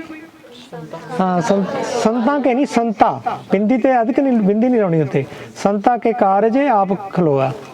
ਕਹਿਣ ਦਾ ਭਾਵ ਇਹ ਹੋ ਗਿਆ ਕਿ ਉਸ ਤੋਂ ਬਾਅਦ ਸਵੇਰੇ ਸ਼ਾਮ ਪਾਠ ਹੁੰਦਾ, ਕਥਾ ਵਾਰਤਾ ਹੁੰਦੀ, ਰਾਤ ਨੂੰ ਮਹਾਰਾਜ ਦਾ ਸਰੂਪ ਉੱਚਾ ਰੱਖਿਆ ਜਾਂਦਾ। ਉਦੋਂ ਤੋਂ ਲੈ ਕੇ ਉਦੋਂ ਬਾਅਦ ਫਿਰ ਲਿਖਾਰੀਆਂ ਦਾ ਨਾ ਇੱਕ ਪੂਰੀ ਪਰੰਪਰਾ ਪੈਦਾ ਹੁੰਦੀ ਹੈ। ਮੈਂ ਉਹਨਾਂ 'ਚੋਂ ਕੁਝ ਦੇ ਨਾਂ ਲਵਾਂ। ਭਾਈ ਗੁਰਦਾਸ ਜੀ, ਬਾਬਾ ਬੁੱਢਾ ਜੀ, ਭਾਈ ਬੰਨੋ ਜੀ, ਭਾਈ ਸੰਤਦਾਸ ਜੀ, ਭਾਈ ਸੁੱਖਾ ਜੀ, ਭਾਈ ਯੋਗਰਾਜ ਜੀ, ਭਾਈ ਮਨਸਾ ਜੀ, ਬਾਬਾ ਬੂੜਾ ਸੰਧੂ ਜੀ, ਭਾਈ ਵਿਧੀ ਚੰਦ ਜੀ, ਗੁਰਦਿੱਤਾ ਜਡੇਟਾ ਜੀ, ਰਾਮ ਕੋਇਰ ਜੀ, ਰਾਮ ਰਾਏ ਜੀ, ਯੋਗਰਾਜ, ਬਿਰਧਦਾਸ, ਹਰੀਦਾਸ, ਮਨੀ ਸਿੰਘ, ਫਤਿਹ ਚੰਦ, ਪਾਖਰਮਲ, ਹਾਕਮ ਸਿੰਘ। ਇਹ ਪੁਰਾਣੇ ਉਹ ਨਾਂ ਨੇ ਗੁਰੂ 10ਵੇਂ ਪਾਤਸ਼ਾਹ ਤੱਕ, ਜਿਨ੍ਹਾਂ ਦੇ ਕੁਝ ਨਾਂ ਸਾਨੂੰ ਪੁਰਾਣੀਆਂ ਮਤਲਬ ਕਿ ਰਚਨਾਵਾਂ 'ਚੋਂ ਮਿਲ ਜਾਂਦੇ ਨੇ, ਜਿਹੜੇ ਆਹ ਤੁਸੀਂ ਉਤਾਰਾ ਕਰਨ ਲੱਗੋਗੇ ਇਹ ਕੰਮ ਕਰਦੇ ਸਨ। ਉਹ ਉਦੋਂ ਕੀ ਕਰਦੇ ਸਨ ਉਹਨਾਂ ਦੇ ਵਿੱਚੋਂ। ਉਸ ਤੋਂ ਬਾਅਦ ਇੱਕ ਆਪਣੇ ਦਰਬਾਰ ਸਾਹਿਬ ਗਿਆਨੀਆਂ ਦੀ ਟਕਸਾਲ ਸੀ, ਜਿਹੜੀ ਇਹਨੂੰ ਗਿਆਨੀਆਂ ਦੀ ਟਕਸਾਲ ਕਿਹਾ ਜਾਂਦਾ ਹੈ। ਭਾਈ ਗੁਰਦਾਸ ਜੀ ਤੋਂ ਸ਼ੁਰੂ ਹੋਈ, ਭਾਈ ਮਨੀ ਸਿੰਘ ਰਾਹੀਂ ਗਈ ਅੱਗੇ। ਇਸ ਟਕਸਾਲ ਵਿੱਚ ਭਾਈ ਸੂਰਤ ਸਿੰਘ ਹੋਏ ਨੇ ਇੱਕ ਗੁਰਮੁਖ ਪਿਆਰੇ। 1773 ਈਸਵੀ ਵਿੱਚ ਦਰਬਾਰ ਸਾਹਿਬ ਇਹਨਾਂ ਨੇ ਆਪਣੀ ਜ਼ਿੰਮੇਵਾਰੀ ਸੰਭਾਲੀ ਸੀ। ਸਭ ਤੋਂ ਜ਼ਿਆਦਾ ਕੰਮ ਇਹਨਾਂ ਨੇ ਕੀਤਾ ਹੈ। ਬੇਹੱਦ ਸੰਥਿਆ ਦਿੰਦੇ ਸਨ, ਖੁਦ ਗ੍ਰੰਥ ਲਿਖਦੇ ਸਨ ਤੇ ਮਹਾਰਾਜ ਦੇ ਸਰੂਪ ਬਹੁਤ ਲਿਖਦੇ ਸਨ। ਇਹ ਤੋਂ ਬਿਨਾਂ ਇਕੱਲੇ ਮਹਾਰਾਜ ਦੇ ਸਰੂਪ ਹੀ ਨਹੀਂ, ਇਤਿਹਾਸ ਦੇ ਗ੍ਰੰਥ ਵੀ ਲਿਖਦੇ ਸਨ। ਜਦੋਂ ਭਾਈ ਮਨੀ ਸਿੰਘ ਸ਼ਹੀਦ ਨਨਕਾਣਾ ਸਾਹਿਬ ਵਿਖੇ ਕਥਾ ਵਿਖਿਆਨ ਕਰਦੇ ਸਨ ਤਾਂ ਬਹੁਤ ਸਾਰੇ ਗੁਰਸਿੱਖ ਉਹਦਾ ਉਤਾਰਾ ਕਰਦੇ ਸਨ, ਕਿਉਂਕਿ ਸਾਡੇ ਕੋਲ ਸੋਰਸ ਉਹੀ ਬਚੇ ਨੇ। ਸਿੱਖਾਂ ਦੀ ਭਗਤਮਾਲਾ ਜਦੋਂ ਉਹਨਾਂ ਨੇ ਉਹਨਾਂ ਦੀਆਂ ਗੱਲਾਂ ਸੁਣਾਈਆਂ, ਗੁਰੂ ਨਾਨਕ ਸਾਹਿਬ ਜੀ ਨਾਲ ਰਹੇ ਸਿੱਖਾਂ ਦੀਆਂ ਗੱਲਾਂ ਸੁਣਾਈਆਂ, ਤਾਂ ਉਹ ਨੋਟ ਕਰਦੇ ਜਾਂਦੇ ਸੀ। ਉਹਨਾਂ 'ਚੋਂ ਇੱਕ ਭਾਈ ਗੁਰਬਖਸ਼ ਸਿੰਘ ਸੀ, ਭਾਈ ਸੂਰਤ ਸਿੰਘ ਸੀ, ਭਾਈ ਭਗਤ ਸਿੰਘ ਸੀ, ਹੈ ਨਾ। ਕਈਆਂ ਦੇ ਨਾਮ ਮਿਲਦੇ ਨੇ, ਇਹ ਸਾਰਿਆਂ ਦੇ ਤਾਂ ਨਾਂ ਆਪਾਂ ਨਾਮ ਹੈ। ਇਹਨਾਂ 'ਚੋਂ ਭਾਈ ਸੰਤ ਸਿੰਘ ਤੇ ਭਾਈ ਸੰਤੋਖ ਸਿੰਘ ਦੋਨੇ ਸਾਥੀ ਸਨ, ਨਹੀਂ ਸਟੂਡੈਂਟ ਸਨ। ਭਾਈ ਸੰਤੋਖ ਸਿੰਘ ਮਹਾਕਵੀ ਦਾ ਨਾਂ ਸਾਰਿਆਂ ਨੇ ਸੁਣਿਆ, ਜਿਨ੍ਹਾਂ ਨੇ ਸੂਰਜ ਪ੍ਰਕਾਸ਼ ਲਿਖਿਆ। ਇਹਨਾਂ ਦੇ ਟੀਚਰ ਸਨ ਸੰਤ ਸਿੰਘ। ਸੰਤ ਸਿੰਘ ਦੇ ਟੀਚਰ ਸਨ ਇਹ ਆਪਣੇ ਭਾਈ ਸੂਰਤ ਸਿੰਘ। ਕਥਾ ਵਾਲਾ ਬੁੰਗਾ ਜੋ 84 ਵਿੱਚ ਢਾਹ ਦਿੱਤਾ ਗਿਆ, 84 ਵੇਲੇ ਜਮਾ ਖਤਮ ਹੋ ਗਿਆ। ਕਥਾ ਵਾਲਾ ਬੁੰਗਾ ਇਹਨਾਂ ਦਾ ਸਦਰੇ ਮੁਕਾਮ ਸੀ। ਇੱਥੇ ਬਹੁਤ ਜ਼ਿਆਦਾ ਉਤਾਰੇ ਹੋਏ ਨੇ। ਉਹਦੇ ਤੇ ਆਪਣੇ ਆਪ 'ਚ PhD ਹੋ ਸਕਦੀ ਹੈ ਕਥਾ ਵਾਲੇ ਬੁੰਗੇ ਤੇ। ਉਹਦੀ ਫੋਟੋਆਂ 'ਚ ਬਚਿਆ ਵਾ ਹੈਗਾ ਕਿਤੇ, ਉਹ ਉਸ ਤਰ੍ਹਾਂ ਦਿਖਾਈ ਨਹੀਂ ਦਿੰਦਾ ਉਹ ਹੁਣ ਅੱਜ ਕੱਲ੍ਹ। ਉੱਥੇ ਇੰਨੇ ਜ਼ਿਆਦਾ ਸਟੂਡੈਂਟ ਗੁਰਮੁਖੀ ਵੀ ਸਿੱਖਦੇ ਸੀ, ਨਾਲ ਨਾਲ ਸੰਥਿਆ ਲੈਂਦੇ ਸੀ, ਨਾਲ ਨਾਲ ਮਤਲਬ ਉਹ ਕਰਦੇ ਸੀ। ਕਿਹੜੀ ਜਗ੍ਹਾ ਸੀਗਾ ਕਥਾ ਵਾਲਾ ਬੁੰਗਾ? ਕਥਾ ਵਾਲਾ ਬੁੰਗਾ ਬੁੰਗੇ ਜਦੋਂ ਆਪਾਂ ਦਰਬਾਰ ਸਾਹਿਬ ਦੇ ਆਪਣਾ ਹੈ ਨਾ, ਉਹਨੂੰ ਕੀ ਕਹਿੰਦੇ ਨੇ, ਗੁਰੂ ਕੇ ਮਹਿਲ, ਉੱਥੇ ਸੀਗਾ। ਗੁਰੂ ਕੇ ਮਹਿਲ ਹੀ ਆ ਜਿੱਥੇ ਗੁਰੂ ਤੇਗ ਬਹਾਦਰ ਸਾਹਿਬ ਜੀ ਦਾ ਸਥਾਨ ਹੈ, ਉਹ ਜਗ੍ਹਾ ਤੇ। ਇਸ ਤੋਂ ਬਿਨਾਂ ਭਾਈ ਜਗਨਾ ਹੋਏ ਨੇ ਇੱਕ, ਭਾਈ ਪੰਜਵੇਂ ਪਾਤਸ਼ਾਹ। ਮੈਂ 5-4 ਸਿੰਘਾਂ ਦੇ ਨਾਂ ਲੈਣਾ। ਭਾਈ ਜਗਨਾ 5ਵੇਂ ਪਾਤਸ਼ਾਹ ਦਾ ਸਿੱਖ ਸੀ ਇਹ। ਗੁਰੂ ਹਰਗੋਬਿੰਦ ਸਾਹਿਬ ਦੁਆਰਾ ਲੜੀ ਗਈ ਅੰਮ੍ਰਿਤਸਰ ਦੀ ਲੜਾਈ ਵਿੱਚ ਇਹਨਾਂ ਨੇ ਵੀਰਤਾ ਦੇ ਕਾਰਨਾਮੇ ਦਿਖਾਏ। ਇੱਕ ਹੱਥ ਲਿਖਤ ਵਿੱਚ ਲਿਖਿਆ ਵਾ, ਜੇ ਫੇਰ ਗ੍ਰੰਥ ਸੋਧਿਆ ਲੋੜੀਐ ਤਾਂ ਜਗਨੇ ਦੇ ਗ੍ਰੰਥ ਨਾਲ ਸੁੱਧ ਕਰ ਲਿਓ। ਮਤਲਬ ਸਮਝ ਗਏ ਨਾ ਤੁਸੀਂ ਇਹਦਾ ਭਾਵ? ਵੀ ਜੇ ਤੁਸੀਂ ਦੇਖ ਕੇ ਕਿਸੇ ਨਾਲ ਚੈੱਕ ਵੀ ਤਾਂ ਕਰਨਾ ਹੁੰਦਾ ਨਾ ਵੀ ਸਹੀ ਲਿਖਿਆ ਗਿਆ, ਕੋਈ ਅੱਖਰ ਵਾਧਾ ਘਾਟਾ ਨਾ ਹੋ ਜੇ, ਤਾਂ ਹਦਾਇਤ ਦਿੱਤੀ ਗਈ ਹੈ ਪੁਰਾਣੇ ਸੋਰਸਾਂ ਵਿੱਚ। ਭਾਈ ਜਗਨਾ ਇੰਨਾ ਮਸ਼ਹੂਰ ਆ ਕਿ ਉਹਦਾ ਗ੍ਰੰਥ ਮਹਾਰਾਜ ਜੋ ਉਹਨੇ ਲਿਖਿਆ ਉਹ ਸਹੀ ਸ਼ੁੱਧ ਆ, ਉਹ ਬੜੇ ਧਿਆਨ ਨਾਲ ਲਿਖਦਾ ਹੈ। ਇਹਦਾ ਮਤਲਬ ਇਹ ਹੈ। ਇੱਕ ਹਰਬੰਸ ਤਪਾ ਹੋਇਆ ਧਰਮਸ਼ਾਲਾ ਰਾਵਲਪਿੰਡੀ ਦੇ ਪਿੰਡ ਨਡਾਲੀ ਤਹਿਸੀਲ ਗੁਜਰ ਖਾਨ ਦਾ ਰਹਿਣ ਵਾਲਾ ਸੀ ਇਹ। ਧਰਮਸ਼ਾਲਾ ਵਿੱਚ ਪੋਥੀਆਂ ਲਿਖਣ ਤੇ ਸੰਥਿਆ ਦੇਣ ਦੀ ਸੇਵਾ ਕਰਦਾ ਸੀ। ਸਿੱਖਾਂ ਦੀ ਭਗਤਮਾਲਾ ਲਿਖਦੀ ਹੈ ਕਿ ਅੰਮ੍ਰਿਤ ਵੇਲੇ ਗ੍ਰੰਥ ਜੀਤ ਕੀ ਬਾਣੀ ਪੜ੍ਹਿਆ ਲਿਖਿਆ। ਅੰਮ੍ਰਿਤ ਵੇਲੇ ਮਤਲਬ ਇਹ ਕੰਮ ਕਰਦਾ ਸੀ। ਬੂੜਾ ਸੰਧੂ ਜੀ ਹੋਏ ਨੇ ਇੱਕ, ਉਹਦੇ ਵਿੱਚ ਮਹਾਰਾਜ ਦਾ ਸਰੂਪ ਹੈ, ਉਹਦੇ ਵਿੱਚ ਲਿਖਿਆ ਵਾ, ਸ੍ਰੀ ਵਾਹਿਗੁਰੂ ਜੀ ਸ੍ਰੀ ਗੁਰੂ ਜੀ ਕੇ ਹਜ਼ੂਰ ਗ੍ਰੰਥ ਸੰਪੂਰਨ ਹੋਇਆ। ਲਿਖਿਆ ਭਾਈ ਬੂੜੇ ਸੰਧੂ। 5ਵੀਂ ਪਾਤਸ਼ਾਹੀ ਦੇ ਹਜ਼ੂਰ ਲਿਖਵਾਇਆ ਭਾਈ ਮਿਲਖੀ ਪਿਸ਼ੌਰ ਕੇ ਬਾਸੀ। ਪਿਸ਼ੌਰ ਜਿਹੜਾ ਅੱਜ ਕੱਲ੍ਹ ਪਾਕਿਸਤਾਨ ਦੇ ਤਾਂ ਹੈ। ਭੁੱਲ ਚੁੱਕ ਬਖਸ਼ਣੀ ਸ੍ਰੀ ਵਾਹਿਗੁਰੂ ਜੀ ਇੰਨੇ ਵਿੱਚ ਸੰਪੂਰਨ ਹੋਇਆ ਲਿਖਿਆ। ਮਤਲਬ ਇਸ ਤਰ੍ਹਾਂ ਦੇ ਵੇਰਵੇ ਸਾਨੂੰ। ਇੱਕ ਭਾਈ ਵਿਧੀ ਚੰਦ ਦਾ ਅਸੀਂ ਦੱਸਦੇ ਹਾਂ। ਸੈਂਚੀਆਂ ਲਿਖਣ ਦੀ ਪਰੰਪਰਾ ਭਾਈ ਵਿਧੀ ਚੰਦ ਨੇ ਤੋਰੀ। ਫਿਰ ਸੈਂਚੀਆਂ ਤਾਂ ਕਿ ਸੰਥਿਆ ਜਿਹੜੀ ਹੈ ਦੇਣੀ ਸੌਖੀ ਹੋ ਜਾਏ। ਮਹਾਰਾਜ ਦਾ ਸਰੂਪ ਭਾਰਾ ਹੈ, ਵੱਡਾ ਹੈ, ਸੰਭਾਲ ਕਰਨੀ ਔਖੀ ਹੈ। ਲਿਖਣ ਹੇਤ ਤਬ ਲਾਏ ਲਿਖਾਰੀ ਵੀ ਲਾਤੇ ਉਹਨਾਂ ਨੇ। ਇਸ ਤਰ੍ਹਾਂ ਗੁਰਦਿੱਤਾ ਜਟੇਟਾ ਹੋਇਆ ਇੱਕ। ਪਟਿਆਲੇ ਦੇ ਟਿਕਾਣਾ ਭਾਈ ਰਾਮ ਕਿਸ਼ਨ ਵਿੱਚ ਇੱਕ ਮਹਾਰਾਜ ਦਾ ਸਰੂਪ ਹੈ, 1553 ਦਾ ਪਿਆ, ਇਹਨੇ ਲਿਖਿਆ ਸੀ। ਸਰਬੱਤ ਸੰਗਤ ਗੁਰੂ 7ਵੇਂ ਪਾਤਸ਼ਾਹ ਦਾ ਸਿੱਖ ਹੋਇਆ। ਇੱਕ ਜੋਗਰਾਜ ਹੋਏ ਨੇ ਸਾਡੇ ਯੂਨੀਵਰਸਿਟੀ ਵਿੱਚ, ਇਹਦਾ ਹੱਥ ਲਿਖਤ ਪਈ ਹੈ ਇੱਕ। ਸਿਰਮੌਰ ਵਿੱਚ ਥਪਲ ਕੈ ਡੇਰੇ। ਤੁਸੀਂ ਕੀਰਤਪੁਰ ਸਾਹਿਬ ਗਏ ਹੋ? ਉਹਦੇ ਇੱਧਰ ਸਿਰਮੌਰ ਜਾਣਦੇ ਹੋ ਨਾ, ਸਿਰਮੌਰ ਦੀਆਂ ਪਹਾੜੀਆਂ ਇੱਧਰੋਂ ਸ਼ੁਰੂ ਹੋ ਜਾਂਦੀਆਂ ਨੇ, ਅੱਗੇ ਥਪਲ ਦਾ ਏਰੀਆ ਜਿੱਥੇ ਮਹਾਰਾਜ 6ਵੇਂ ਪਾਤਸ਼ਾਹ ਜੋਤੀ ਜੋਤ ਸਮਾਏ ਨੇ, ਉਹ ਥਪਲ ਦਾ ਏਰੀਆ ਹੀ ਹੈ ਕੀਰਤਪੁਰ ਸਾਹਿਬ। ਉਹਨੂੰ ਥਪਲ ਦਾ ਏਰੀਆ ਕਹਿੰਦੇ ਨੇ, ਪੁਰਾਣਾ ਪਿੰਡ ਦਾ ਨਾਂ ਹੈ। ਭਾਈ ਤੀਰਥ ਦਾਸ ਲਾਹੌਰ ਦਾ ਵਾਸੀ ਸੀ, ਸੋਢੀ ਚੰਦਰਭਾਨ ਦਾ ਪੁੱਤਰ। 84 ਦੇ ਵਿੱਚ ਇਹਨਾਂ ਦੀਆਂ ਮੈਨੂਸਕ੍ਰਿਪਟ ਸਾਰੀਆਂ ਨਸ਼ਟ ਹੋ ਗਈਆਂ। ਸਾਡੇ ਕੋਲ ਇੱਕ ਰੈਫਰੈਂਸ ਬਚਿਆ ਇਹਨਾਂ ਦਾ। ਸ੍ਰੀ ਗ੍ਰੰਥ ਜੀ ਰਾਵੀ ਦੇ ਕਿਨਾਰੇ ਆਲੀਆਪੁਰ ਗਾँव ਲਿਖਤ ਤੀਰਥਵਾਸੀ ਸੋਢੀ ਪੁੱਤਰ ਚੰਦਰਭਾਨ का वतन ਲਾਹੌਰ, ਮਤਲਬ ਇਸ ਤਰ੍ਹਾਂ ਦਾ ਵੇਰਵੇ ਨੇ। 7ਵੇਂ ਪਾਤਸ਼ਾਹ ਦੀ ਬੇਟੀ ਬੀਬੀ ਰੂਪ ਕੌਰ, ਉਹ 7ਵੇਂ ਪਾਤਸ਼ਾਹ ਦੇ ਮੂੰਹ ਚੋਂ ਜਿਹੜੀਆਂ ਮਹਾਰਾਜ ਆਪਣੇ ਪਾਵਨ ਮੁਖਾਰਵਿੰਦ ਚੋਂ ਜਿਹੜੀਆਂ ਸਾਖੀਆਂ ਸੁਣਾਉਂਦੇ ਸੀ ਸੰਗਤਾਂ ਨੂੰ, ਨੋਟ ਕਰਦੀ ਸੀ ਉਹਨਾਂ ਦੀ ਬੇਟੀ। ਭਾਈ ਰਾਮ ਰਾਏ ਹੋਏ ਨੇ। ਰਾਮ ਰਾਏ ਉਹ ਦੂਜੇ ਨਹੀਂ ਜਿਹੜੇ ਮਹਾਰਾਜ ਦੇ ਬੇਟੇ ਹੋਏ ਨੇ, ਭਾਈ ਇੱਕ ਸਿੱਖ ਹੋਏ ਨੇ। ਜਦੋਂ ਮਹਾਰਾਜ 9ਵੇਂ ਪਾਤਸ਼ਾਹ ਅਸਾਮ ਵੱਲ ਗਏ ਨੇ ਤਾਂ ਇਹਨਾਂ ਨੂੰ ਆਪਣਾ ਸਾਰਾ ਪਰਿਵਾਰ ਸੰਭਾਲ ਕੇ ਗਏ ਨੇ।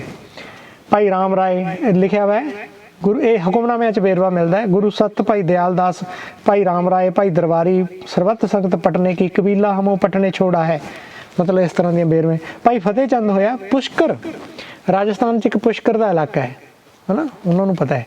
ਤੁਸੀਂ ਰਾਜਸਥਾਨ ਦੇ, ਉੱਥੇ ਦਾ ਇਹ ਸਿੰਘ ਸੀਗਾ ਭਾਈ ਫਤਿਹ ਚੰਦ। ਦੇਖੋ ਇੰਟਰਸਟਿੰਗ ਗੱਲ ਕੀ ਲਿਖੀ ਵੀ ਹੈ, ਪੁਰਾਣੇ ਗ੍ਰੰਥ ਵਿੱਚ ਵੇਰਵਾ ਆਉਂਦਾ ਹੈ।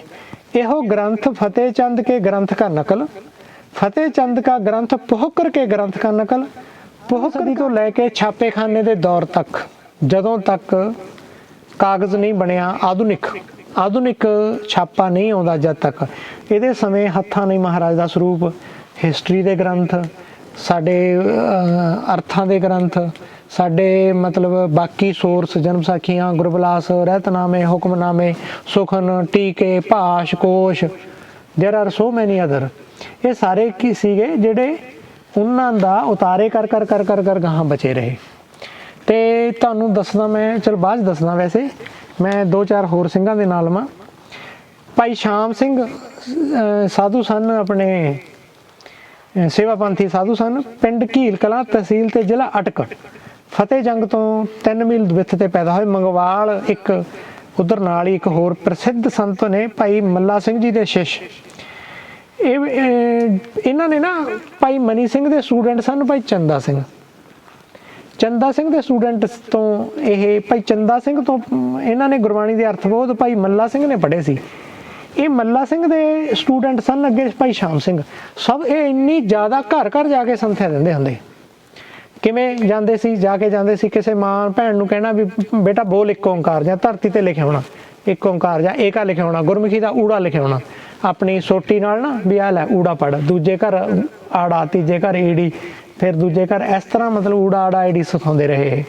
ਇਸ ਤਰ੍ਹਾਂ ਸਿਖਾਉਂਦੇ ਰਹੇ। ਉਦੋਂ ਕਿਹੜਾ ਐ ਸੀ ਵੀ ਕਾਗਜ਼ ਸੀ ਤੁਹਾਡੇ ਕੋਲੇ ਵਾਂਗੂ, ਪੈਡ ਤਾਂ ਹੈ ਨਹੀਂ ਸੀਗੇ ਇੱਦਾਂ ਦੀਆਂ, ਨਾ ਸੋਹਣੇ ਪੈਨ ਸੀ, ਹੱਥਾਂ ਨਹੀਂ ਲਿਖਦੇ ਸੀ।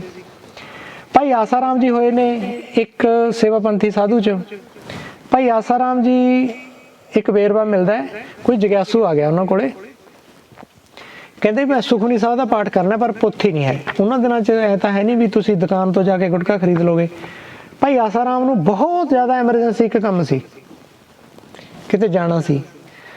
ਉਹ ਕਹਿੰਦੇ ਵੀ ਸਭ ਤੋਂ ਵੱਡਾ ਕੰਮ ਜਗਿਆਸੂ ਦਾ ਗੁਰਮੁਖ ਪਾਠ ਕਰਨਾ ਹੈ। ਉਹ ਪਾਠ ਕਰਨਾ ਚਾਹੁੰਦਾ, ਮੇਰਾ ਕੰਮ ਤਾਂ ਸੈਕੰਡਰੀ ਹੋ ਸਕਦਾ ਹੈ। ਤੁਸੀਂ ਦੇਖੋ ਵੀ ਉਹਨੇ ਸਾਰੇ ਕੰਮ ਛੱਡੇ। ਉਹਨੂੰ ਕਹਿੰਦੇ ਵੀ ਜਗਿਆਸੂ ਨੂੰ ਕਹਿੰਦੇ ਵੀ ਭਾਈ ਤੈਨੂੰ ਕੱਲ ਤੱਕ ਰੁਕਣਾ ਪਊ। ਉਹ ਕਹਿੰਦੇ ਕੋਈ ਗੱਲ ਨਹੀਂ ਜੀ, ਮੈਂ ਵਿਹਲਾ ਹੀ ਹਾਂ, ਹੈ ਨਾ, ਆਪਣੇ ਵਾਂਗੂ ਐ ਤਾਂ ਹੈ ਨਹੀਂ 5 ਮਿੰਟ ਨੇ ਛੇਤੀ ਗੱਲ ਕਰ, ਮੈਂ ਜਾਣਾ ਹੈ। ਉਹ ਕਹਿੰਦੇ ਮੈਂ ਇੱਥੇ ਹੀ ਰੁਕਾਂਗਾ, ਤੁਸੀਂ ਕਹਿੰਦੇ ਇੱਥੇ ਰੁਕੋ, ਡੇਰੇ ਵਿੱਚ ਰਹੋ।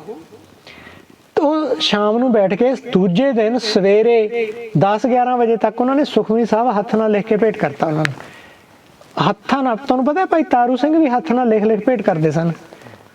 ਜਿਹੜੇ ਭਾਈ ਤਾਰੂ ਸਿੰਘ ਜਿਹੜੇ ਸ਼ਹੀਦ ਹੋਏ ਨੇ, ਉਹ ਸਟੇਟ ਨੇ ਉਹਨਾਂ ਨੂੰ ਇਕੱਲੇ ਕੇਸਾਂ ਦਾ ਬਹਾਨਾ ਹੀ ਲਿਆ, ਕੇਸਾਂ ਦਾ ਤਾਂ, ਬਾਕੀ ਉਹਨਾਂ ਨੂੰ ਐਸੀ ਵੀ ਇਹ ਤਾਂ ਗੁਰਮੁਖ, ਇਹ ਤਾਂ ਸੂਰਮੇ ਪੈਦਾ ਕਰਦਾ, ਕਿਉਂਕਿ ਬਾਣੀ ਪੈਦਾ ਕਰਦੀ ਹੈ ਨਾ, ਸੂਰਮੇ ਬੰਦਾ ਤਾਂ ਨਹੀਂ ਨਾ ਪੈਦਾ ਕਰਦਾ, ਇਸ ਕਰਕੇ ਵੀ ਤਾਂ ਬਾਣੀ ਬਣਦਾ ਇਹ, ਇਸ ਕਰਕੇ ਉਹਨੂੰ ਫੜਿਆ ਗਿਆ ਸੀ। ਰਾਤ ਨੂੰ ਉਹ ਸੰਥਿਆ ਦਿੰਦੇ ਹੁੰਦੇ ਸੀ। ਭਾਈ ਆਸਾ ਰਾਮ ਨੇ ਇੱਕ ਕੱਲ 'ਚ ਬੈਠ ਕੇ ਜਿੰਨਾ ਚਿਰ ਉਤਾਰਾ ਨਹੀਂ ਹੋਇਆ ਬੈਠੇ ਰਹੇ। ਭਾਈ ਰਾਮ ਕਿਸ਼ਨ ਜੀ ਹੋਏ ਨੇ ਐਸੇ ਮਹਾਂਪੁਰਖ। ਭਾਈ ਵੀਰ ਸਿੰਘ ਨੇ ਇੱਕ ਕਿਤਾਬ ਲਿਖੀ ਸੰਤ ਗਾਥਾ, ਉਹਦੇ ਵਿੱਚ ਕਾਫੀ ਵੇਰਵਾ ਆਉਂਦਾ, ਮੈਂ ਉੱਥੋਂ 2-3 ਨੋਟ ਕਰੀਆਂ ਨੇ, ਮੈਂ ਇੱਕ ਅੱਧਾ ਤੁਹਾਨੂੰ ਸੁਣਾ ਦਿੰਦਾ। ਇੱਕ ਬਾਬਾ ਸੰਤੋਖ ਦਾਸ ਹੋਏ ਨੇ, ਬਟਾਲੇ ਦੇ ਲਾਗੇ ਚਾਲੀ ਪਿੰਡ 'ਚ ਡੇਰਾ ਸੀ ਇਹਨਾਂ ਦਾ, ਅੱਜ ਕੱਲ੍ਹ ਉੱਥੇ ਖੰਡਰ ਬਣ ਗਿਆ। ਉਹਦੇ ਮਾਹਰ 4 ਸਰੂਪ ਲਿਖੇ। ਬਾਬਾ ਸੰਤੋਖ ਦਾਸ ਉਦਾਸੀ ਸਾਧੂ ਸੀ।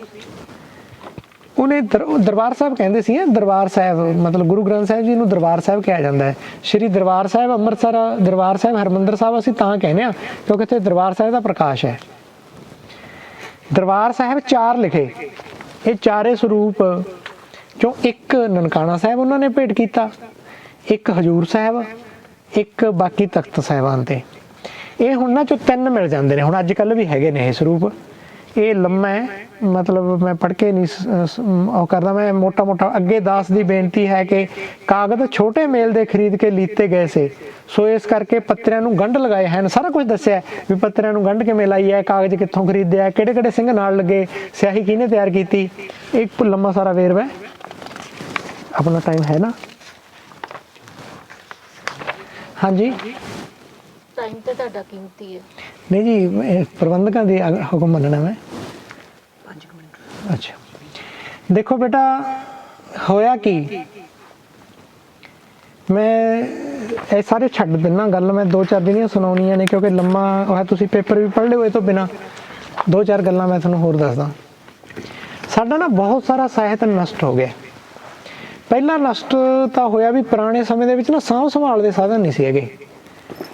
ਜਿਹੜੇ ਲੁਟੇਰੇ ਆਉਂਦੇ ਰਹੇ ਨੇ ਉਹ ਅੱਗ ਲਾਉਂਦੇ ਨੇ, ਉਹ ਇਹ ਨਹੀਂ ਦੇਖਦੇ ਹੁੰਦੇ ਵੀ ਇੱਥੇ ਕੀ ਚੀਜ਼ ਹੈ, ਕਿਵੇਂ ਹੈ। ਫਿਰ 2 ਸਾਡੇ ਘਟਨਾਵਾਂ ਵਾਪਰੀਆਂ। ਸਭ ਤੋਂ ਵੱਡੀ ਘਟਨਾ 47 'ਚ ਵਾਪਰੀ। ਬਹੁਤ ਕੁਝ ਪਾਕਿਸਤਾਨ 'ਚ ਰਹਿ ਗਿਆ। ਮੈਂ ਮੇਰੇ ਸਾਥੀਆਂ ਨਾਲ ਅਸੀਂ ਇੱਕ ਸਰਵੇ ਕੀਤਾ, ਕਾਫੀ ਟਾਈਮ ਲਾਇਆ, 3-4 ਸਾਲ। ਅਸੀਂ ਬਹੁਤ ਡੇਰੇ ਫੋਲੇ ਨੇ, ਬਹੁਤ ਘਰ ਫੋਲੇ ਨੇ ਜਿੱਥੇ ਹਾਲੇ ਵੀ ਸਾਡਾ ਬੇਸ਼ਕੀਮਤੀ ਲਿਟਰੇਚਰ ਪਿਆ, ਪਰ ਉਹ ਹੱਥ ਲਿਖਤਾਂ ਦੇ ਰੂਪ ਵਿੱਚ ਪਿਆ, ਡੇਰਿਆਂ 'ਚ ਪਿਆ। ਬਾਬਾ ਸ਼ਾਮ ਸਿੰਘ ਦੇ ਡੇਰੇ 'ਚ ਤੁਸੀਂ ਹੁਣ ਵੀ ਜਾ ਕੇ ਦੇਖ ਲਓ, ਸੰਦੂਕ ਭਰਿਆ ਪਿਆ ਅੰਮ੍ਰਿਤਸਰ। ਇਸ ਤਰ੍ਹਾਂ ਮੈਂ ਤੁਹਾਨੂੰ ਇੱਕ ਉਦਾਹਰਨ ਦੱਸਦਾ। ਇੱਕ ਧੂੜਕੋਟ ਪਿੰਡ ਹੈ, ਉੱਥੇ ਇੱਕ ਮਾਤਾ ਆਏ, ਉਹ ਕਹਿੰਦੀ ਮੇਰੇ ਕੋਲੇ ਮਨੀ ਸਿੰਘ ਜੀ ਦੀ ਲਿਖਤ ਹੈ ਇੱਕ। ਜਦੋਂ ਮੈਂ ਛੋਟੀ ਸੀ 47 ਵੇਲੇ ਅਸੀਂ ਭੱਜੇ, ਹੁਣ ਤਾਂ ਉਦੋਂ ਤਾਂ ਬੁੱਢੀ ਹੋ ਚੁੱਕੀ ਸੀ ਜਦੋਂ ਸਾਡੇ ਨਾਲ ਗੱਲ ਕਰਦੇ ਹਾਂ, ਉਦੋਂ ਯੰਗ ਸੀ। ਕਹਿੰਦੀ ਮੈਂ ਸਿਰਫ ਇਹ ਗ੍ਰੰਥ ਹੀ ਬਚਾਇਆ, ਹੋਰ ਕੁਝ ਨਹੀਂ ਕਰ ਸਕੀ। ਮਤਲਬ ਮੇਰੇ ਮਾਂ-ਬਾਪ ਕਤਲ ਹੋ ਗਏ ਸਾਰੇ, ਇੱਧਰ ਹੀ ਆ ਕੇ ਮੇਰੀ ਸ਼ਾਦੀ ਹੋਈ ਤੇ ਇੱਧਰ ਹੀ ਆ ਕੇ ਉਹ ਕਹਿੰਦੇ ਮੇਰੇ ਹੋਇਆ। ਉਹਨੇ ਫਿਰ ਸਾਨੂੰ ਉਹਦੇ ਦਰਸ਼ਨ ਕਰਾਏ। ਕਹਿੰਦੀ ਬਸ ਮੇਰੀ ਇੱਕ ਪਾਕਿਸਤਾਨ ਦੀ ਯਾਦਗਾਰ ਆਹੀ ਹੈ ਮੇਰੇ ਪਿੰਡ ਦੀ। ਇਸ ਤਰ੍ਹਾਂ ਲੋਕ ਕਿਵੇਂ ਬਚਾ ਕੇ ਲਿਆਏ ਲਿਟਰੇਚਰ। ਇੱਕ ਗੁਰਮੁਖ ਸਿੰਘ ਗੁਰਮੁਖ ਹੋਏ ਨੇ, ਗੁਰਮੁਖ ਸਿੰਘ ਗੁਰਮੁਖ ਉਹਨਾਂ ਦਾ ਨਾਂ ਸੀ। ਉਹ ਇੱਕੋ ਘਟਨਾ ਸੁਣਾਵਾਂ, ਘਟਨਾਵਾਂ ਮੈਂ ਤੁਹਾਨੂੰ ਪਰਸੋਂ ਤੱਕ ਸੁਣਾਈ ਜਾਊਂ, ਇੰਨੀਆਂ ਨੇ, ਆਪਾਂ ਸਮਾਪਤ ਕਰਨੀਆਂ ਨੇ ਨਾ। ਮਤਲਬ ਮੇਰੀ ਜੇ ਕਿਤਾਬ ਲਿਖਣੀ ਹੋਵੇ ਮੈਨੂੰ ਲੱਗਦਾ 1000 ਪੰਨੇ ਦੀ ਬਣ ਜਾਏ, ਇੰਨੀਆਂ ਘਟਨਾਵਾਂ ਨੇ। ਇੰਨਾ ਸਾਡਾ ਸਾਹਿਤ ਨਸ਼ਟ ਹੋਇਆ। ਉਹਦੀਆਂ ਮੈਂ ਤੁਹਾਨੂੰ ਬੰਨਗੀ ਮਾਤਰ 2 ਸੁਣਾਉਣਾ। ਇੱਕ ਗੁਰਮੁਖ ਸਿੰਘ ਗੁਰਮੁਖ ਹੋਏ ਨੇ 1903 ਵਿੱਚ ਨਾ। ਉਹਨੇ ਇੱਕ ਕੰਮ ਸੋਚਿਆ 1903 ਵਿੱਚ। ਉਹਨੇ ਸੋਚਿਆ ਵੀ ਆਉਣ ਵਾਲੇ ਸਮੇਂ 'ਚ ਨਾ ਫਾਰਸੀ ਫੂਰਸੀ ਕਿਸੇ ਨੇ ਯਾਦ ਨਹੀਂ ਰਹਿਣੀ। ਉਰਦੂ ਲੋਕ ਪੜ੍ਹਦੇ ਸੀ, ਵੀ ਕਿਸੇ ਨੂੰ ਫਾਰਸੀ ਉਰਦੂ ਆਮ ਆਉਣੀ ਨਹੀਂ। ਅੱਜ ਹਾਲਾਤ ਉਹ ਪੈਦਾ ਹੋ ਗਏ ਨੇ, ਭਵਿੱਖ ਵਿੱਚ ਗੁਰਮੁਖੀ ਨਾਲੇ ਪੈਦਾ ਹੋ ਜਾਣਗੇ, ਪੰਜਾਬੀ ਜਾਣਨ ਵਾਲਾ ਨਹੀਂ ਕੋਈ ਰਹਿਣਾ ਜਿਹੇ ਜਿਹੇ ਹਾਲਾਤ ਰਹੇ। ਪਰ ਫਿਰ ਵੀ ਅਜੇ ਪੰਜਾਬੀ ਅਸੀਂ ਜਾਣਦੇ ਹਾਂ। ਉਰਦੂ ਫਾਰਸੀ ਜਾਣਨ ਵਾਲੇ ਹੁਣ ਬਿਰਲੇ ਨੇ। ਉੱਦਾਂ ਤਾਂ ਮੇਰੇ ਵਰਗਾ ਵੀ ਜਾਣਦਾ, ਪਰ ਇਹੋ ਜਿਹੇ ਉਰਦੂ ਦਾ ਕੋਈ ਫਾਇਦਾ ਨਹੀਂ ਜੇ ਪੁਰਾਣੇ ਗ੍ਰੰਥ ਨਾ ਪੜ੍ਹੇ ਜਾ ਸਕਣ। ਮਤਲਬ ਜਿਵੇਂ ਮੈਂ ਪੰਜਾਬੀ ਬੋਲਦਾ, ਇਸ ਐਂਗਲ 'ਚ ਫਾਰਸੀ ਜਾਣਨਾ ਤਾਂ ਬਹੁਤ ਔਖਾ ਕੰਮ ਹੈ ਨਾ। ਉਹਨੇ ਕੀ ਕਰਿਆ, ਪੁਰਾਣੇ ਫਾਰਸੀ ਦੇ ਗ੍ਰੰਥ ਪੰਜਾਬੀ 'ਚ ਟਰਾਂਸਲੇਸ਼ਨ ਕਰਨੇ ਸ਼ੁਰੂ ਕਰਤੇ। 1903 ਤੋਂ ਕੰਮ ਲੱਗਿਆ 1947 ਆ ਗਿਆ। ਜਿਹੜਾ ਵੀ ਕਾਗਜ਼ ਮਿਲਦਾ, ਜਿੱਥੋਂ ਮਿਲਦਾ, ਜਿਹਾ ਜਿਹਾ ਮਿਲਦਾ, ਉਹ ਇਕੱਠਾ ਕਰੀ ਗਿਆ, ਨਾਲੇ ਪੁਰਾਣੇ ਗ੍ਰੰਥ ਇਕੱਠੇ ਕਰੀ ਗਿਆ। 47 ਵੇਲੇ ਕੀ ਵਾਪਰਿਆ, ਤੁਹਾਡੇ ਚੋਂ ਲੁਧਿਆਣੇ ਦਾ ਕੋਈ ਹੋਏਗਾ ਤੇ ਉਹਨੇ ਲਾਹੌਰ ਬੁੱਕਸ਼ਾਪ ਦੇਖਿਆ ਹੋਏਗਾ ਕਿਤੇ। ਘੰਟਾ ਘਰ ਦੇਖਿਆ, ਘੰਟਾ ਘਰ ਦੇ ਹੇਠਾਂ ਲਾਹੌਰ ਬੁੱਕਸ਼ਾਪ ਹੈ ਬੇਟਾ। ਇਹ ਪਹਿਲਾਂ ਲਾਹੌਰ ਹੁੰਦਾ ਸੀ, ਤੁਸੀਂ ਦੇਖਿਆ? ਹਾਂ, ਲੁਧਿਆਣੇ ਤੋਂ। ਲੁਧਿਆਣੇ ਬੇਟਾ ਲਾਹੌਰ ਬੁੱਕਸ਼ਾਪ ਗਏ ਹੋ ਕਦੀ? ਚਲੋ ਹਾਂ, ਘੰਟੇ ਘਰ ਦੇ ਹੇਠਾਂ ਲਾਹੌਰ ਬੁੱਕਸ਼ਾਪ ਹੈ। ਇਹ ਲਾਹੌਰ ਦੀ ਕਿਤਾਬ ਸੀ ਭਾਈ ਜੀਵਨ ਸਿੰਘ ਹੋਰਾਂ ਦੀ। ਅੱਜ ਕੱਲ੍ਹ ਤਾਂ ਹੁਣ ਇਹ ਵੀ ਆਪਣੇ ਵਰਗੇ ਹੋ ਗਏ, ਉਹ ਗੁਰਮੁਖ ਬੰਦੇ ਸਨ। ਉਹਨਾਂ ਨੇ ਇੱਕ ਬੰਦਾ ਕਮਲਾ ਜਿਹਾ ਹੋਇਆ ਉੱਥੇ ਬੈਠਾ। ਉਹ ਜੀਵਨ ਸਿੰਘ ਕਹਿੰਦਾ ਵੀ, ਉਹਨੂੰ ਕਹਿੰਦਾ ਮੈਨੂੰ ਚਾਹ ਦੀ ਥੋੜ੍ਹਾ ਜਿਹਾ ਪਾਣੀ ਦੀ ਲੋੜ ਹੈ। ਉਹ ਕਹਿੰਦਾ ਮੇਰੀ ਦੁਕਾਨ ਤੇ ਨੌਕਰ ਲੱਗ ਜਾ, ਤੈਨੂੰ ਉਹ ਕਰ ਦਿੰਦੇ ਹਾਂ। 47 ਵੇਲੇ ਨਵਾਂ ਹੋਇਆ ਵਾ ਸੀਗਾ, ਮਤਲਬ ਘੱਲੂ ਘਾਰਾ ਹੋਇਆ ਵਾ ਸੀਗਾ। ਉਹਨਾਂ ਨੇ ਆਪਦੀਆਂ ਕਿਤਾਬਾਂ ਢੋ ਰਹੇ ਸੀ ਉਹ ਇੱਥੇ। ਤਾਂ ਪਤਾ ਲੱਗਿਆ ਇੱਕ ਅਵਤਾਰ ਸਿੰਘ ਆਜ਼ਾਦ ਹੋਏ ਨੇ, ਜਿਨ੍ਹਾਂ ਨੇ ਮਹਾਂਕਾਵ ਪੜ੍ਹੇ ਨੇ ਉਹਨਾਂ ਨੂੰ ਪਤਾ ਹੋਣਾ, ਪੰਜਾਬੀ ਵਿੱਚ ਸਭ ਤੋਂ ਵੱਧ ਮਹਾਂਕਾਵ ਲਿਖਣ ਵਾਲੇ ਅਵਤਾਰ ਸਿੰਘ ਆਜ਼ਾਦ ਨੇ। ਮਰਦ ਅਗੰਬੜਾ 10ਵੇਂ ਪਾਤਸ਼ਾਹ ਦਾ ਉਹਨਾਂ ਨੇ ਮਹਾਂਕਾਵ ਲਿਖਿਆ ਸੀ। ਜਦੋਂ ਉਹ ਆਪਣੀ ਬੇਟੀ, ਉਹਨਾਂ ਦੀ ਇੱਕੋ ਇੱਕ ਬੇਟੀ ਡੈਥ ਹੋ ਗਈ ਸੀ, ਬਾਅਦ ਉੱਥੇ ਰਜਿੰਦਰਾ ਹਸਪਤਾਲ ਦਾਖਲ ਸੀ, ਉਹਦੇ ਮੰਜੇ ਦੇ ਸਰਾਣੇ ਬੈਠ ਕੇ ਮਹਾਂਕਾਵ ਲਿਖਿਆ। ਉਹਨੇ ਇਹ ਗੱਲ ਦੇਖੀ ਵੀ ਇਹ ਤਾਂ ਗੁਰਮੁਖ ਸਿੰਘ ਗੁਰਮੁਖ ਐਡਾ ਵੱਡਾ ਹੈ। ਉਹਨੂੰ ਪੁੱਛਿਆ ਵੀ ਤੇਰੇ ਨਾਲ ਕੀ ਵਾਪਰਿਆ? ਉਹ ਕਹਿੰਦਾ ਮੇਰੀਆਂ ਦੋਨੋਂ ਨੂੰਹਾਂ ਦੋਨੋਂ ਬੇਟੇ, ਉਹਨਾਂ ਦੇ ਬੱਚੇ, ਸਾਡੇ ਸਾਰੇ ਡੰਗਰ, ਤੇ 1903 ਤੋਂ ਲੈ ਕੇ 47 ਤੱਕ ਮੇਰੀ ਕੀਤੀ ਕਰਾਈ ਸਾਰੀ ਰਾਖ ਹੋ ਗਈ। ਮੈਂ ਇਕੱਲਾ ਬਚ ਕੇ ਆਇਆ। ਉਹ ਪਾਗਲ ਹੋਇਆ ਵਾ ਸੀ। ਫਿਰ ਉਹਨਾਂ ਨੇ ਉਹਨੂੰ ਨਵਾਇਆ ਧਮਾਇਆ, ਟ੍ਰੀਟਮੈਂਟ ਕਰਾਈ, 4-5 ਮਹੀਨਿਆਂ 'ਚ ਉਹ ਠੀਕ ਹੋ ਕੇ ਦੁਬਾਰਾ ਫਿਰ ਉਹ ਜਿਹੜਾ ਹੈ ਨਾ ਹਿਸਟਰੀ ਆਫ ਪੰਜਾਬ ਮੁਹੰਮਦ ਲਤੀਫ, ਉਹਦਾ ਪੰਜਾਬੀ ਟ੍ਰਾਂਸਲੇਸ਼ਨ ਕਰਕੇ ਗਿਆ। 10 ਪੜ੍ਹਿਆ ਹੋਇਆ ਸੀਗਾ, ਉਹਨੂੰ ਫਾਰਸੀ ਵੀ ਆਉਂਦੀ ਸੀ, ਉਹਨੂੰ ਉਹੀ ਜਿਹੀ ਅੰਗਰੇਜ਼ੀ ਵੀ ਆਉਂਦੀ ਸੀ। ਇਹ ਜਿਹੜੀ ਮੈਂ ਤੁਹਾਨੂੰ ਗੱਲ ਸੁਣਾਈ ਹੈ, ਅਵਤਾਰ ਸਿੰਘ ਆਜ਼ਾਦ ਨੇ ਭੂਮਿਕਾ 'ਚ ਲਿਖੀ ਸਾਰੀ ਗੱਲ, ਮੈਂ ਉੱਥੋਂ ਪੜ੍ਹ ਕੇ ਤੁਹਾਨੂੰ ਸੁਣਾ ਰਿਹਾ। ਇੱਕ ਇਵੇਂ ਡਾਕਟਰ ਪ੍ਰੋਫੈਸਰ ਪ੍ਰੀਤਮ ਸਿੰਘ ਦਾ ਬੜਾ ਵੱਡਾ ਨਾਂ ਹੈ ਪੰਜਾਬੀ ਹੱਥ ਲਿਖਤਾਂ ਦੀ ਦੁਨੀਆ 'ਚ। ਮੈਂ ਤੁਹਾਨੂੰ ਬਾਅਦ 'ਚ ਲਿਖਤ ਵੀ ਦੱਸਾਂਗਾ, ਤੁਸੀਂ ਕਦੇ ਪੜ੍ਹੇ ਉਹ। ਪ੍ਰੋਫੈਸਰ ਪ੍ਰੀਤਮ ਸਿੰਘ, ਗਿਆਨੀ ਗੁਰਦਿੱਤ ਸਿੰਘ ਤੇ ਇੱਕ ਸੱਜਣ ਹੋਰ, ਇੱਕ ਵਾਰ ਉਹ ਆਪਣੇ ਹੁਸ਼ਿਆਰਪੁਰ ਪੌਂਗ ਡੈਮ ਹੈ ਜਿੱਥੇ, ਉਹਦੇ ਕਿਨਾਰੇ ਉਸ 'ਚ ਨਾ ਇੱਕ ਪਿੰਡ ਹੈ, ਮੈਂ ਆਪ ਵੀ ਗਿਆ ਵਾਂ ਉਹ ਥਾਂ ਤੇ। ਹੁਣ ਮੇਰੇ ਇਸ ਟਾਈਮ ਉਹਦਾ ਨਾਂ ਭੁੱਲਿਆ ਹੋਇਆ। ਉੱਥੇ ਦੋਸਤ ਵੀ ਰਹਿੰਦਾ ਮੇਰਾ। ਉੱਥੇ ਇੱਕ ਮਾਈ ਰਹਿੰਦੀ ਸੀ, ਉਹਦੇ ਘਰ ਬਹੁਤ ਗ੍ਰੰਥ ਸੀ। ਉਹ ਲੈਣ ਗਏ ਵੇ। ਉਹ 3 ਦਿਨ ਲੱਗੇ ਉਹਨਾਂ ਨੂੰ ਜਾਣ, ਪਟਿਆਲੇ ਤੋਂ ਉੱਥੇ ਤੱਕ ਪਹੁੰਚਣ ਲਈ 3 ਦਿਨ ਲੱਗੇ। 1952 ਦੀ ਗੱਲ ਹੈ। ਕੁਛ ਗੱਡੇ 'ਤੇ ਗਏ, ਲੁਧਿਆਣੇ ਤੱਕ ਗੱਡੇ 'ਤੇ ਆਏ, ਫਿਰ ਰੇਲ ਗੱਡੀ ਮਿਲ ਗਈ, ਫਿਰ ਤੁਰ ਕੇ ਗਏ। ਉਹ ਮਾਤਾ ਨੂੰ ਕਹਿੰਦੇ ਵੀ ਮਾਤਾ ਅਸੀਂ ਉਹ ਗ੍ਰੰਥ ਦੇਖਣ ਆਏ ਹਾਂ। ਕਹਿੰਦੀ ਭਾਈ ਮੈਂ ਤਾਂ ਕੱਲ੍ਹ ਹੀ ਰਾਵੀ 'ਚ ਸੰਸਕਾਰ ਕਰਕੇ ਆਈ ਹਾਂ। ਗੱਡਾ ਭਰ ਕੇ ਰਾਵੀ 'ਚ ਸੰਸਕਾਰ ਕਰਤਾ। ਕਿੰਨੇ ਰਾਵੀਆਂ 'ਚ ਸੰਸਕਾਰ ਹੋ ਗਏ, ਕਿੰਨੇ ਅੰਗੀਠਿਆਂ 'ਤੇ ਸੰਸਕਾਰੇ ਗਏ, ਕਿੰਨੇ 47 'ਚ ਖਤਮ ਹੋ ਗਏ, ਕਿੰਨੇ 84 'ਚ ਖਤਮ ਹੋ ਗਏ, ਕਿੰਨੇ ਘਰਾਂ 'ਚੋਂ ਸੜ ਗਏ। ਇਹਦੀ ਬੇਟਾ ਗਿਣਤੀ ਨਹੀਂ ਕੋਈ। ਇੰਨਾ ਲਿਟਰੇਚਰ ਸਾਡਾ ਐਵਰੇਜ, ਸਾਡਾ ਸਾਹਿਤ ਹੈ ਜਿਹੜਾ, ਅਸੀਂ ਇਹ ਨਹੀਂ ਕਿ ਸਾਡੇ ਉਦਾਸੀਆਂ ਦਾ, ਨਿਰਮਲਿਆਂ ਦਾ, ਸਾਡੇ ਉਹਨਾਂ ਦਾ, ਇਹਨਾਂ 'ਚ ਮਹਾਰਾਜ ਦੇ ਸਰੂਪ ਵੀ ਸਨ, ਇਤਿਹਾਸ ਦੇ ਸਰੂਪ ਵੀ ਸਨ, ਹੋਰ ਧਰਮ ਗ੍ਰੰਥ ਵੀ ਸਨ, ਹੋਰਾਂ ਦੇ ਜਿਹੜਾ 10ਵੇਂ ਪਾਤਸ਼ਾਹ ਹਜ਼ੂਰ ਦਾ ਦਰਬਾਰ ਉਜੜਿਆ, ਆਪਾਂ ਜਿੱਥੇ ਬੈਠੇ ਆਨੰਦਪੁਰ, 3 ਦਿਨ ਅੱਗ ਲੱਗੀ ਰਹੀ ਹੈ ਇੱਥੇ। 3 ਦਿਨ ਲਾਟਾਂ ਨਿਕਲਦੀਆਂ ਰਹੀਆਂ ਨੇ। ਇੱਕ ਸਕਾਲਰ ਹੋਏ ਨੇ ਹਿੰਦੀ ਦੇ, ਉਹਨਾਂ ਨੇ 1977 'ਚ ਇੱਕ ਹਿੰਦੀ 'ਚ ਕਿਤਾਬ ਲਿਖੀ, ਤੇ ਪਾਂਡੂਲਿਪੀਆਂ ਜਲਤੀ ਰਹੀ, ਤੇ ਪਾਂਡੂਲਿਪੀਆਂ ਜਲਤੀ ਰਹੀ। ਉਹਦਾ ਜਿਹੜਾ ਦਾਦਾ ਦਾ ਪਿਓ ਦਾਦਾ ਸੀ, ਉਹ 10ਵੇਂ ਪਾਤਸ਼ਾਹ ਦੇ ਦਰਬਾਰ ਵਿੱਚ ਸੰਸਕ੍ਰਿਤ ਦੇ ਗ੍ਰੰਥਾਂ ਨੂੰ ਟ੍ਰਾਂਸਲੇਸ਼ਨ ਕਰਦਾ ਸੀ। ਇਸ ਕਰਕੇ ਉਹਦੀ ਪਰੰਪਰਾ 'ਚ ਸਾਰੀ ਹਿਸਟਰੀ ਪਈ ਸੀ, ਉਹ ਸਾਰੀ ਲਿਖ ਕੇ ਗਿਆ। ਉਹ ਕੁਰੂਕਸ਼ੇਤਰ ਯੂਨੀਵਰਸਿਟੀ 'ਚ ਹਿੰਦੀ ਦੇ ਪ੍ਰੋਫੈਸਰ ਸਨ। ਉਹਦੇ ਵਿੱਚ ਉਹਨੇ ਲਿਖਿਆ ਵੀ ਸਾਡੀ ਪਰੰਪਰਾ ਦੇ ਵਿੱਚ ਇਹ ਆਏ ਕਿ 3 ਦਿਨ ਆਨੰਦਪੁਰ ਦੇ ਵਿੱਚੋਂ ਧੂੰਆਂ ਨਿਕਲਦਾ ਰਿਹਾ। 3 ਦਿਨ ਜੇ ਅੱਗ ਲੱਗੀ ਰਹੇ ਤਾਂ ਕਿੰਨਾ ਕੁਝ ਨਸ਼ਟ ਹੋ ਗਿਆ ਹੋਣਾ, ਅੰਦਾਜ਼ਾ ਲਾ ਸਕਦੇ ਹਾਂ ਨਾ ਆਪਾਂ। ਉਦੋਂ ਬਾਅਦ ਇੱਕ ਬੇਟੀ ਸਨ ਬੀਬੀ ਦੀਪ ਕੌਰ, ਤੁਹਾਡੇ ਵਰਗੀ, ਉਹਨੇ ਮੁੜ ਆਨੰਦਪੁਰ 4 ਸਾਲ ਇੱਥੇ ਸੁੰਨ ਵਰਤੀ ਰਹੀ ਏਰੀਏ 'ਚ, ਕਿਤੇ ਨਾਮ ਨਿਸ਼ਾਨ ਨਹੀਂ ਸੀ ਦਿੰਦਾ 4 ਸਾਲ ਤੱਕ। ਜਦੋਂ ਆਨੰਦਪੁਰ ਲੁੱਟਿਆ ਗਿਆ 1704 ਵਿੱਚ, ਜਦੋਂ ਸਾਹਿਬਜ਼ਾਦੇ ਸ਼ਹੀਦ ਹੋਏ।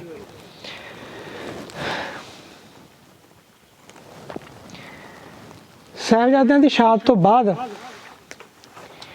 ਬੀਬੀ ਦੀਪ ਕੌਰ ਇੱਥੇ ਆਈ। ਉਹਨੇ ਮੁੜ ਘਰ ਘਰ ਜਾ ਕੇ ਦੁਬਾਰਾ ਕੱਲੇ ਕੱਲੇ ਨੂੰ ਘਰ ਵਿੱਚ ਜਾ ਕੇ ਗੁਰਮੁਖੀ ਸਿਖਾਈ, ਸੰਥਿਆ ਦਿੱਤੀ, ਲੋਕਾਂ ਨੂੰ ਫਿਰ ਖੜਾ ਕੀਤਾ। ਫਿਰ ਅੱਗੇ ਬਾਬਾ ਬੰਦਾ ਸਿੰਘ ਬਹਾਦਰ ਨਾਲ ਇਕੱਠੇ ਹੋਏ, ਬਾਬਾ ਦੀਪ ਸਿੰਘ, ਭਾਈ ਮਨੀ ਸਿੰਘ, ਮਾਤਾ ਸੁੰਦਰ ਕੌਰ ਜੀ, ਇਹਨਾਂ ਨੇ ਸਾਰਿਆਂ ਨੇ ਬਹੁਤ ਵੱਡੇ ਕੰਮ ਕੀਤੇ। ਉਧਰ ਬਾਬਾ ਬੰਦਾ ਸਿੰਘ ਜੰਗ ਲੜਦੇ ਸਨ, ਇਹ ਪਿੱਛੇ ਇਹ ਚੀਜ਼ਾਂ ਦੀ ਸੰਭਾਲ ਕਰਦੇ ਸਨ ਵੀ ਸਾਡਾ ਲਿਟਰੇਚਰ ਬਾਜੇ, ਸਾਡਾ ਆਹ ਬਾਜੇ। ਜਿੰਨਾ ਕੁ ਕੁਛ ਬਚਿਆ ਉਹਨਾਂ ਦੀ ਬਦੌਲਤ ਹੀ ਬਚਿਆ, ਕਿਉਂਕਿ ਚਾਰੇ ਪਾਸੇ ਹਾਹਾਕਾਰ ਮਚ ਰਹੀ ਸੀ। ਇਸ ਰੂਪ ਦੇ ਵਿੱਚ ਬੇਟਾ ਇੱਕ ਗੱਲ ਹੋਰ ਦੱਸਣੀ ਸੀ ਕਿ ਸਾਡਾ ਲਿਟਰੇਚਰ ਇੰਨਾ ਦਾ ਗਿਆ ਨਸ਼ਟ। ਹੁਣ ਇਹਦੀ ਇੱਕ ਦੂਜੀ ਕਹਾਣੀ ਦੱਸਦਾ ਤੁਹਾਨੂੰ। ਹਾਲੇ ਡੇਰੇ ਭਰੇ ਪਏ ਨੇ, ਹਾਲੇ ਨਾ ਤਾਂ ਸਾਡੇ 'ਚ ਕੋਈ ਮੁੜ ਕੇ ਸ਼ਮਸ਼ੇਰ ਸਿੰਘ ਅਸ਼ੋਕ ਪੈਦਾ ਹੋਇਆ, ਨਾ ਡਾਕਟਰ ਗੰਡਾ ਸਿੰਘ ਪੈਦਾ ਹੋਏ ਹੁਣ ਵਾਲਿਆਂ 'ਚੋਂ, ਨਾ ਸਾਡੇ 'ਚ ਗਿਆਨੀ ਗਰਜਾ ਸਿੰਘ ਮਿਲ ਰਿਹਾ ਹੈ ਕਿ ਇਹਨਾਂ ਪੁਰਾਣੀਆਂ ਚੀਜ਼ਾਂ ਨੂੰ। ਗਿਆਨੀ ਗਰਜਾ ਸਿੰਘ ਨੇ 30 ਸਾਲ ਸਾਈਕਲ ਤੇ ਪੂਰਾ ਹਿੰਦੁਸਤਾਨ ਘੁੰਮਿਆ ਪੁਰਾਣੀਆਂ ਚੀਜ਼ਾਂ ਦੇ ਰਿਕਾਰਡ ਲੈਣ ਲਈ। ਹੁਣ ਤੇ ਅਸੀਂ ਕਾਰ 'ਚ ਵੀ ਨਹੀਂ ਘੁੰਮਦੇ, ਬਾਕੀ ਤਾਂ ਬਹੁਤ ਦੂਰ ਦੀ ਗੱਲ ਹੈ। ਉਹ ਸਾਰਾ ਜਿਹੜਾ ਲਿਟਰੇਚਰ ਹੈ ਹਾਲੇ ਬਹੁਤ ਸਾਰਾ ਡੇਰੇ, ਜਿਵੇਂ ਮੈਂ ਤੁਹਾਨੂੰ ਫਾਰ ਐਗਜ਼ਾਮਪਲ ਇੱਕ ਉਦਾਹਰਨ ਵਜੋਂ ਦੱਸਦਾ। ਮੈਂ ਘੱਟੋ ਘੱਟ ਬੇਟਾ ਕਈ 80-90 ਪੁਰਾਣੇ ਥਾਂ ਦੇਖੇ ਹੋਏ ਨੇ ਜਿਨ੍ਹਾਂ 'ਚ ਸਾਡਾ ਲਿਟਰੇਚਰ ਪਿਆ। ਰਾਜਸਥਾਨ ਦੇ ਵੀ ਨੇ, ਕੁਝ ਇੱਧਰ ਅਜਮੇਰ ਤੱਕ ਦੇਖਿਆ ਹੋਇਆ। ਬ੍ਰਿੰਦਾਵਨ ਦੇ ਵਿੱਚ ਸਾਡੇ 130 ਮੈਨੂਸਕ੍ਰਿਪਟ ਪਏ ਨੇ ਬ੍ਰਿੰਦਾਵਨ ਦੇ ਵਿੱਚ। ਅਜਮੇਰ ਹਾਥੀ ਭਾਟਾ ਗੁਰਦੁਆਰਾ ਅਸੀਂ ਦੇਖਿਆ, ਕਮਾਲ ਦੀਆਂ ਲਿਟਰੇਚਰ ਪਿਆ ਉੱਥੇ ਸਾਡਾ। ਪੁਸ਼ਕਰ ਦੇ ਵਿੱਚ ਕਿੰਨਾ ਡੇਰਿਆਂ ਦੇ ਵਿੱਚ ਪਿਆ। ਫਿਰ ਸਾਡੀ ਪੰਜਾਬੀ ਯੂਨੀਵਰਸਿਟੀ ਵਿੱਚ 250 ਮੈਨੂਸਕ੍ਰਿਪਟ ਗੁਰਮੁਖੀ ਦਾ, 555 ਮੈਨੂਸਕ੍ਰਿਪਟ ਭਾਸ਼ਾ ਭਾਗ ਦੇ ਵਿੱਚ ਪਏ ਨੇ। ਇਹ ਮੈਂ ਤੁਹਾਨੂੰ ਮੋਟੇ-ਮੋਟੇ ਦੱਸ ਰਿਹਾ। ਖਬਰ ਆ ਇੱਥੇ ਕਿ ਆਹ ਜੰਗਲਾਂ ਦੇ ਵਿੱਚ ਘਰਾਂ 'ਚ ਕਿੱਥੇ ਕੀ ਦੱਬਿਆ ਪਿਆ ਹੋਵੇ, ਅਸੀਂ ਕਿਹੜਾ ਫੋਲਿਆ। ਇਸ ਕਰਕੇ ਸਾਡੇ ਬਹੁਤ ਸਾਰਾ ਲਿਟਰੇਚਰ ਹਜੇ ਸਾਹਮਣੇ ਵੀ ਨਹੀਂ ਆਇਆ। ਲੈ ਦੇ ਕੇ ਭਾਈ ਕਾਹਨ ਸਿੰਘ ਨਾਭਾ ਜਿਨ੍ਹਾਂ ਸਮਿਆਂ ਦੇ ਵਿੱਚ ਮਹਾਨ ਕੋਸ਼ ਲਿਖ ਰਹੇ ਨੇ, ਉਹ 30 ਗ੍ਰੰਥਾਂ ਦੀ ਗੱਲ ਕਰਦੇ ਨੇ ਪੁਰਾਣਿਆਂ ਦੀ। ਜਦੋਂ ਪ੍ਰਿੰਸੀਪਲ ਸਤਵੀਰ ਸਿੰਘ ਹਿਸਟਰੀ ਲਿਖਦੇ ਨੇ, ਉਹ 66 ਦੀ ਗੱਲ ਕਰਦੇ ਨੇ।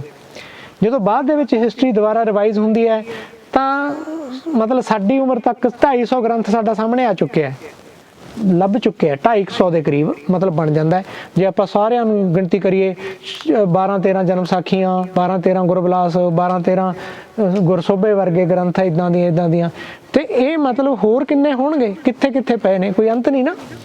ਇਸ ਕਰਕੇ ਸਾਡੇ ਸਾਧੂਆਂ ਨੇ, ਸਾਡੇ ਉਦਾਸੀ ਨਿਰਮਲੇ, ਇਹਨਾਂ ਨੇ ਇੰਨਾ ਕੰਮ ਕੀਤਾ, ਇਹਨਾਂ ਦੀ ਕਹਾਣੀਆਂ ਬਹੁਤ ਨੇ ਹੈ। ਮੈਂ ਉਹਨੂੰ ਬਸ ਸਮਾਪਤੀ ਕਰਨੀ ਹੈ ਕਿ ਜੇ ਕੋਈ ਤੁਹਾਡਾ ਕੁਐਸਚਨ ਹੋਇਆ ਫੇਰ ਸਹੀ। ਇਹ ਕੰਮ ਸਾਧੂ 3 ਕੰਮ ਕਰਦੇ ਸਨ ਸਾਰੇ, ਨਿਰਮਲੇ ਵੀ, ਉਦਾਸੀ ਵੀ, ਸੇਵਾ ਪੰਥੀ ਵੀ। ਡੇਰਾ ਜਿੱਥੇ ਪਾਉਂਦੇ ਸੀ ਉੱਥੇ ਗੁਰਮੁਖੀ ਸਿਖਾਉਣੀ ਹੀ ਸਿਖਾਉਣੀ ਪੱਕੀ। ਖਡੂਰ ਸਾਹਿਬ ਅੱਜ ਤੱਕ ਮਤਲਬ ਪਿਛਲੇ 10 ਸਾਲਾਂ ਤੱਕ ਚੱਲਦਾ ਰਿਹਾ, ਹੁਣ ਬੰਦ ਹੈ। ਐਟ ਪ੍ਰੈਜ਼ੈਂਟ ਉੱਥੇ ਕੋਈ ਸੰਥਿਆ ਨਹੀਂ ਹੁੰਦੀ। ਖਡੂਰ ਸਾਹਿਬ ਬਹੁਤ ਗੁਰਮੁਖ ਪਿਆਰੇ ਹੋਏ ਨੇ ਨਿਰਮਲੇ ਸਾਧੂ। ਇਹ ਤਾਂ ਇੱਥੋਂ ਤੱਕ ਕਿ ਦੇਖੋ ਵੀ ਬਾਕੂ ਸ਼ਹਿਰ ਤੱਕ, ਲੈਨਨਗਰਾਡ ਦੇ ਤੱਕ ਚਲੇ ਗਏ, ਰੂਸ ਤੱਕ ਜਾ ਕੇ ਗੁਰਮੁਖੀ ਸਿਖਾਈ। ਇੱਧਰ ਭਾਈ ਰਣਧੀਰ ਸਿੰਘ ਨੇ ਨਾ ਇੱਕ ਕਿਤਾਬ ਲਿਖੀ ਸੀ, ਉਦਾਸੀ ਸਿੱਖਾਂ ਦੀ ਵਿਥਿਆ। ਉਹਨਾਂ ਨੇ ਦੱਸਿਆ ਵੀ ਉਦਾਸੀ ਸਿੱਖਾਂ ਨੇ ਜਿੰਨਾ ਉੜੀਸਾ 'ਚ ਕੰਮ ਕੀਤਾ, ਅਸਾਮ 'ਚ ਕੀਤਾ, ਉਹਨਾਂ ਪੰਜਾਬ 'ਚ ਨਹੀਂ ਕਰਿਆ। ਪੰਜਾਬ 'ਚ ਜ਼ਿਆਦਾ ਕੰਮ ਕੀਤਾ ਹੈ ਨਿਰਮਲਿਆਂ ਨੇ। ਪਾਕਿਸਤਾਨ ਦਾ ਏਰੀਆ ਜਿਹੜਾ ਪੰਜਾਬ ਸੀ, ਇੱਧਰ ਜ਼ਿਆਦਾ ਕੰਮ ਕੀਤਾ ਹੈ ਸੇਵਾ ਪੰਥੀ ਸਾਧੂਆਂ ਨੇ। ਗਿਆਨੀਆਂ ਨੇ ਕੀਤਾ ਅੰਮ੍ਰਿਤਸਰ ਦੇ ਏਰੀਏ 'ਚ ਜ਼ਿਆਦਾ ਕੰਮ। ਦਮਦਮੀ ਟਕਸਾਲ ਮਾਡਰਨ ਏਰੀਏ 'ਚ ਆ ਗਈ, ਗਿਆਨੀਆਂ ਦੀ ਟਕਸਾਲ ਦਾ ਹੀ ਉਹਦਾ ਹੀ ਨਾਂ ਹੀ ਆ ਇਹ ਇੱਕ ਤਰ੍ਹਾਂ ਨਾਲ, ਉਸੇ ਦੀ ਮਤਲਬ ਅੱਗੇ ਪਰੰਪਰਾਵਾਂ ਬਣਦੀਆਂ ਗਈਆਂ। ਇਹ ਮਾਡਰਨ ਕੰਮ ਹੈ, ਆਧੁਨਿਕ ਕੰਮ ਹੈ। ਅੱਜ ਕੱਲ੍ਹ ਤਾਂ ਉੱਥੇ ਵੀ ਉਹ ਕੁਛ ਨਹੀਂ ਹੋ ਰਿਹਾ ਜਿਹੜਾ ਕੁਛ ਹੋਣਾ ਚਾਹੀਦਾ, ਪਰ ਫਿਰ ਵੀ ਮਾੜਾ ਮੋਟਾ ਹੈ ਨਾ। ਐਟ ਪ੍ਰੈਜ਼ੈਂਟ ਸਾਡੇ 1400 ਇਤਿਹਾਸਕ ਗੁਰਦੁਆਰਾ ਹੈ ਪੰਜਾਬ ਦੇ ਵਿੱਚ। 1400 ਇਤਿਹਾਸਕ ਗੁਰਦੁਆਰਾ। ਮੈਂ ਲੋਕਲ ਗੁਰਦੁਆਰਾ ਸਾਹਿਬ ਦੀ 1400 ਚੋਂ 30 ਥਾਂ ਸਾਨੂੰ ਲੱਭੇ ਨੇ, 30 ਜਿੱਥੇ ਸੰਥਿਆ ਹੋ ਰਹੀ ਹੈ। ਉਹਨਾਂ ਦਾ ਕੋਲੇ ਕੋਈ ਸਿਲੇਬਸ ਕੋਈ ਨਹੀਂ, ਵੈਸੇ ਹੀ ਹੈ ਕੋਈ ਆਪਦੀ ਸ਼ਰਧਾ ਭਾਵਨਾ ਨਾਲ, ਕੋਈ ਗ੍ਰੰਥੀ ਸਿੰਘ ਦੇ ਕੋਈ ਰੱਬ ਵਸਿਆ ਵਾ ਤਾਂ ਇੱਥੇ ਸੰਥਿਆ ਹੋ ਰਹੀ ਹੈ। 30 ਥਾਂ ਨੇ ਜਿੱਥੇ ਸੰਥਿਆ ਹੋ ਰਹੀ ਹੈ, ਬਾਕੀ ਅਦਰਵਾਈਜ਼ ਸਾਰਾ ਇਹ ਗੁਰਮੁਖੀ ਸਿਖਾਈ ਜਾ ਰਹੀ ਹੈ। ਇਹ ਵੀਰ ਜੀ ਜਿਹੜਾ ਉਪਰਾਲਾ ਕਰ ਰਹੇ ਨੇ, ਬਹੁਤ ਅੱਛਾ ਉਪਰਾਲਾ ਹੈ, ਇਹਨੂੰ ਹੋਰ ਵਧੀਆ ਤਰੀਕੇ ਨਾਲ ਕਰਨਾ ਚਾਹੀਦਾ। ਤੁਸੀਂ ਬਹੁਤ ਵਡਭਾਗੇ ਹੋ ਕਿ ਉਸ ਪਰੰਪਰਾ ਨੂੰ ਮੁੜ ਜਾਗਰਤ ਕੀਤਾ ਹੈ ਛੋਟੇ ਜਿਹੇ ਰੂਪ ਵਿੱਚ। ਬਹੁਤ ਬੂੰਦ ਸਾਗਰ ਦੇ ਬੂੰਦ ਹੈ ਇਹ ਇੱਕ ਸਾਗਰ ਹੈ ਬੇਟਾ। ਹਿਸਟਰੀ ਇਹ ਇੱਕ ਦੀ ਸਾਗਰ ਹੈ, ਇਹ ਇੰਨਾ ਵੱਡਾ ਸਾਗਰ ਹੈ, ਠੀਕ ਹੈ ਨਾ। ਉਦਾਸੀ ਸਾਧੂ, ਨਿਰਮਲੇ ਸਾਧੂ, ਸੇਵਾ ਪੰਥੀ ਸਾਧੂ ਕਰਦੇ ਕੀ ਸੀ ਵੀ ਜਿਹੜਾ ਆਇਆ ਗਿਆ, ਇੱਕ ਤਾਂ ਉਹਨੂੰ ਦੇਸੀ ਦਵਾ ਦਾਰੂ ਕਰਦੇ ਸੀ। ਗੋਡੇ ਮੋਢੇ ਦੁਖਦੇ ਸੀ ਕਿਸੇ ਦੇ ਹੁੰਦੇ, ਉਹਦੀ ਦਵਾ ਦਾਰੂ ਦੇਣੀ। ਵੈਸੇ ਤਾਂ ਉਦੋਂ ਕਿਸੇ ਦੇ ਦੁਖਦੇ ਹੀ ਹੈ ਨਹੀਂ ਸੀ, ਮਾੜੇ ਮੋਟੇ ਦੁਖਦੇ ਹੋਣੇ ਆ। ਤੇ ਦੂਜੀ ਇੱਕ ਗੁਰਮੁਖੀ ਸਿਖਾਉਂਦੇ ਸੀ, ਇੱਕ ਜਪਜੀ ਦੀ ਸੰਥਿਆ ਜ਼ਰੂਰ ਦੇਣੀ ਹੈ, ਇਹ ਗੱਲ ਪੱਕੀ ਸੀ। ਇਸ ਤੋਂ ਬਿਨਾਂ ਹੋਰ ਬੜੀਆਂ ਸਟੋਰੀਜ਼ ਨੇ। ਤੁਹਾਡਾ ਕੋਈ ਸਵਾਲ ਹੋਇਆ? ਕੰਮ ਜਿਹੜਾ ਨਾ ਖਡੂਰ ਸਾਹਿਬ 'ਚ ਅਜੇ ਵੀ ਚੱਲ ਰਿਹਾ, ਜਿਹੜੇ ਪੁਰਾਣੇ ਗ੍ਰੰਥਾਂ 'ਚ ਦਵਾਈਆਂ ਲਿਖੀਆਂ ਜਾਂਦੀਆਂ ਸੀ ਨਾ। ਜੀ ਜੀ ਜੀ। ਕਿਹੜੀ ਜਗ੍ਹਾ ਜੀ? ਚੱਲ ਰਿਹਾ, ਹਾਂ, ਲਿਖਣ ਦਾ ਕੰਮ। ਕਿਹੜੀ ਜਗ੍ਹਾ ਜੀ? ਇਸਲਾਮ ਦਾ ਕੰਮ ਹੈ ਨਾ, ਬਾਬਾ ਤਾਰਾ ਸਿੰਘ ਜੀ ਤੋਂ ਬਾਅਦ ਨਹੀਂ ਹੋਇਆ। ਕਿਹੜੀ ਜਗ੍ਹਾ ਜੀ? ਖਡੂਰ ਸਾਹਿਬ। ਵਾਹ ਜੀ ਵਾਹ, ਤੁਸੀਂ ਖਡੂਰ ਸਾਹਿਬ ਤੋਂ? ਵਾਹ ਜੀ ਵਾਹ। ਪਰ ਦਵਾਈਆਂ ਦਾ ਅਜੇ ਵੀ ਕੰਮ ਹਾਂ, ਚੱਲ ਰਿਹਾ। ਦੇਖੋ ਮਤਲਬ ਇੱਕ ਸ਼ਾਗਿਰਦ ਜਿਹੜਾ ਹੈ ਨਾ, ਉਹ ਬੱਦੋਵਾਲ ਲੁਧਿਆਣਾ ਦੇ ਵਿੱਚ ਸੇਵਾ ਕਰ ਰਿਹਾ ਜੀ। ਦੇਖੋ ਅਜੇ ਵੀ ਪਰੰਪਰਾਵਾਂ ਬਚੀਆਂ ਹੈਗੀਆਂ। ਪੰਜਾਬ 'ਚ ਇੱਕ ਡੇਟ ਫਿਕਸ ਕੀਤੀ ਹੋਈ ਹੈ ਤੇ 23 ਤਰੀਕ ਨੂੰ ਖਡੂਰ ਸਾਹਿਬ ਦਵਾਈਆਂ ਵੰਡਦੇ ਨੇ ਤੇ ਬਾਕੀ ਸਭ ਜਗ੍ਹਾ ਤੇ ਇਹ ਪਰੰਪਰਾਵਾਂ ਸਾਂਭਣ ਦੀ ਬਹੁਤ ਲੋੜ ਹੈ। ਜਿਵੇਂ ਅਜੇ ਕਿਤੇ ਨਾ ਕਿਤੇ ਬਚੀ ਹੈਗੀ ਡੇਰਿਆਂ ਤੋਂ, ਕੁਛ ਨਾ ਕੁਛ ਬਚਿਆ ਹੈਗਾ। ਪਰ ਜਿਸ ਤਰ੍ਹਾਂ ਗੁਰੂ ਕਾਲ ਵਿੱਚ ਟਕਸਾਲਾਂ ਚੱਲੀਆਂ, ਜਿਸ ਤਰ੍ਹਾਂ 18ਵੀਂ ਸਦੀ 'ਚ ਚੱਲੀਆਂ, ਉਸ ਤਰ੍ਹਾਂ ਦੀ ਵੀਰੇ ਰਾਜੇ ਕੋਈ ਪਰੰਪਰਾ ਨਹੀਂ। ਉਹਦਾ ਕਾਰਨ ਇੱਕ ਤਾਂ ਇਹ ਹੋ ਗਿਆ ਕਿ ਮਾਡਰਨਾਈਜ਼ ਹੋ ਗਿਆ ਸਾਰਾ ਕੁਛ। ਮਾਡਰਨਾਈਜ਼ ਨਾਲ ਅਕੈਡਮੀ ਜਦੋਂ ਸਾਡੇ ਸਾਹਮਣੇ ਆਉਂਦੀ ਹੈ, ਅਕੈਡਮੀ ਫਿਰ ਦੀਆਂ ਕੁਝ ਸਮੱਸਿਆਵਾਂ ਵੀ ਨੇ, ਫਾਇਦੇ ਵੀ ਨੇ, ਠੀਕ ਹੈ ਨਾ। ਦੋਨੋਂ ਹੀ ਗੱਲਾਂ ਹੁੰਦੀਆਂ ਨੇ, ਕਾਫੀ ਗੱਲਾਂ ਹੋ ਗਈਆਂ। ਤੁਹਾਨੂੰ ਸੁਣਾਉਣੀ ਤੁਸੀਂ? ਹਾਂਜੀ ਹਾਂ, ਤੁਹਾਨੂੰ ਸੁਣਾ ਦਿੰਦਾ। ਤੁਹਾਨੂੰ ਮੈਂ ਆਪਣਾ ਮਾਰੂ ਸੋਲੇ ਕੱਢਣਾ। ਤੁਸੀਂ ਗੁਰਦੁਆਰਾ ਭਾਈ ਤਰਲੋਚਨ ਸਿੰਘ ਦੀ ਤੁਹਾਨੂੰ ਸੁਣੀ ਹੋਣੀ ਹੈ। ਉੱਥੇ ਆਪਣੇ ਕਈ ਵਾਰ ਗੁਰਦੁਆਰਾ ਸਾਹਿਬ ਪੁਰਾਣੇ ਪਿੰਡਾਂ 'ਚ ਵੱਜਦਾ ਹੁੰਦਾ ਸੀ। ਉਹ ਪੁਰਾਣੀ ਪਰੰਪਰਾ ਦੀ ਧੁਨ ਹੈ। ਇੱਕ ਤਾਂ ਮੈਂ ਉਹ ਸੁਣਾਉਣਾ ਤੁਹਾਨੂੰ। ਆਪਾਂ ਕਲਪਨਾ ਕਰੋ ਵੀ ਸੋਦਰ ਦਾ ਪਾਠ ਕਰਨਾ ਹੈ ਨਾ, ਉਹਦੇ ਵਿੱਚੋਂ ਇੱਕ ਸ਼ਬਦ ਸੁਣਾਉਣਾ। ਆਖਾ ਜੀਵਾ ਵਿਸਰੈ ਮਰ ਜਾਓ, ਆਖਣੇ ਔਖਾ ਸਾਚਾ ਨਾਉ, साचे नाम की लागै भूख, उत भूखै खाए चलिए दुख। सो क्यों विसरै मेरी माय, साचा साहिब साचै नाय। रहाओ सच नाम की तिल वड्याई, आख थके कीमत नहीं पाई। जे सब मिलके आखण पाए, वड्डा न होवे घाट न जाए। ना हो मरै ना होवे सो, ते दर है ना चुकै भोग। गुणे हो होर नाही कोए, ना को होआ ना को होए। जे वड्याप ते वड तेरी दात, जिन दिन करके कीती रात। खसम विसारे ते कमजात, नानक नावै बाज सनात। किताब है बेटा, ਉਹਦਾ ਨਾਂ ਹੈ ਪੰਜਾਬ ਪੰਜਾਬੀ ਤੇ ਪੰਜਾਬੀਅਤ। ਉਹਦੇ ਵਿੱਚ 3 ਆਰਟੀਕਲ ਲੱਗੇ ਹੋਏ ਨੇ। ਹੱਥ ਲਿਖਤਾਂ ਦੀ ਭਾਲ, ਪੰਜਾਬੀ ਹੱਥ ਲਿਖਤਾਂ ਦੀ ਮਹੱਤਤਾ, ਤੇ ਇੱਕ ਤੀਜਾ ਆਰਟੀਕਲ ਹੋਰ ਹੈ, ਮੈਂ ਭੁੱਲ ਗਿਆ। ਉਹ 3 ਆਰਟੀਕਲ ਪੜ੍ਹਨ ਵਾਲੇ ਆ। ਉਹ ਸਾਰੇ ਮੈਨੂਸਕ੍ਰਿਪਟ ਦੀ ਭਾਲ ਨਾਲ ਸੰਬੰਧਿਤ ਨੇ ਉਹਨਾਂ ਦੇ। ਇਹ ਸਿੰਘ ਬ੍ਰਦਰ ਤੋਂ ਛਪੀ ਵੀ ਹੈ ਕਿਤਾਬ। ਜੇ ਕਿਸੇ ਕਾਰਨ ਕਿਸੇ ਤਰੀਕੇ ਨਾਲ ਇਹਨਾਂ ਨੂੰ ਫੋਟੋ ਸਟੇਟ ਪ੍ਰੋਵਾਈਡ ਕਰਾ ਦਿਓ ਉਹਨੇ 3 ਆਰਟੀਕਲ ਦੀ, ਕਿਤਾਬਾਂ ਪ੍ਰੋਵਾਈਡ ਕਰਾ ਦਿਓ ਤਾਂ ਬਹੁਤ ਵਧੀਆ। ਨਹੀਂ ਉਹਨੇ ਹਾਂ, ਸਿੰਘ ਬ੍ਰਦਰ ਅੰਮ੍ਰਿਤਸਰ ਤੋਂ ਬੇਟਾ ਛਪੀ ਵੀ ਹੈ, ਪੰਜਾਬ ਪੰਜਾਬੀ ਤੇ ਪੰਜਾਬੀਅਤ। ਕਿਤਾਬਾਂ ਵੈਸੇ ਬਹੁਤ ਨੇ, ਮੇਰੇ 3-4 ਹੋਰ ਯਾਦ ਆ ਗਈਆਂ, ਫਿਰ ਯਾਦ ਹੋ ਜਾਣਗੀਆਂ। ਹੈ ਖੋਜ ਦੇ ਖੁਮਾਰ ਵਿੱਚ ਇੱਕ ਅਜਮੇਰ ਸਿੰਘ ਦੀ ਹੈ।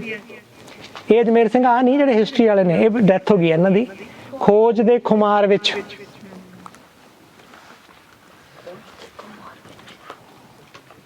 ਇਹ ਵੀ ਮੈਨੂਸਕ੍ਰਿਪਟ ਤੇ ਬਹੁਤ ਵਧੀਆ ਕਿਤਾਬ ਹੈ। ਇੱਕ ਪਿਆਰਾ ਸਿੰਘ ਪਦਮ ਦੀ ਹੈ, ਗੁਰੂ ਘਰ ਗੁਰੂ ਦਰ। ਗੁਰੂ ਦਰ ਲਿਖ ਲਓ, ਗੁਰੂ ਘਰ 'ਚ ਨਹੀਂ ਹੈਗਾ ਇਹ ਲੇਖ। ਜਿਹੜੇ ਲੇਖ ਨੇ ਨਾ ਹੱਥ ਲਿਖਤਾਂ ਨਾਲ ਸੰਬੰਧਿਤ, ਉਹ ਗੁਰੂ ਦਰ ਵਿੱਚ ਨੇ। ਗੁਰੂ ਦਰ ਗਲਤ ਕਹਿ ਗਿਆ ਸੀ ਨਾ, ਠੀਕ ਹੈ ਜੀ।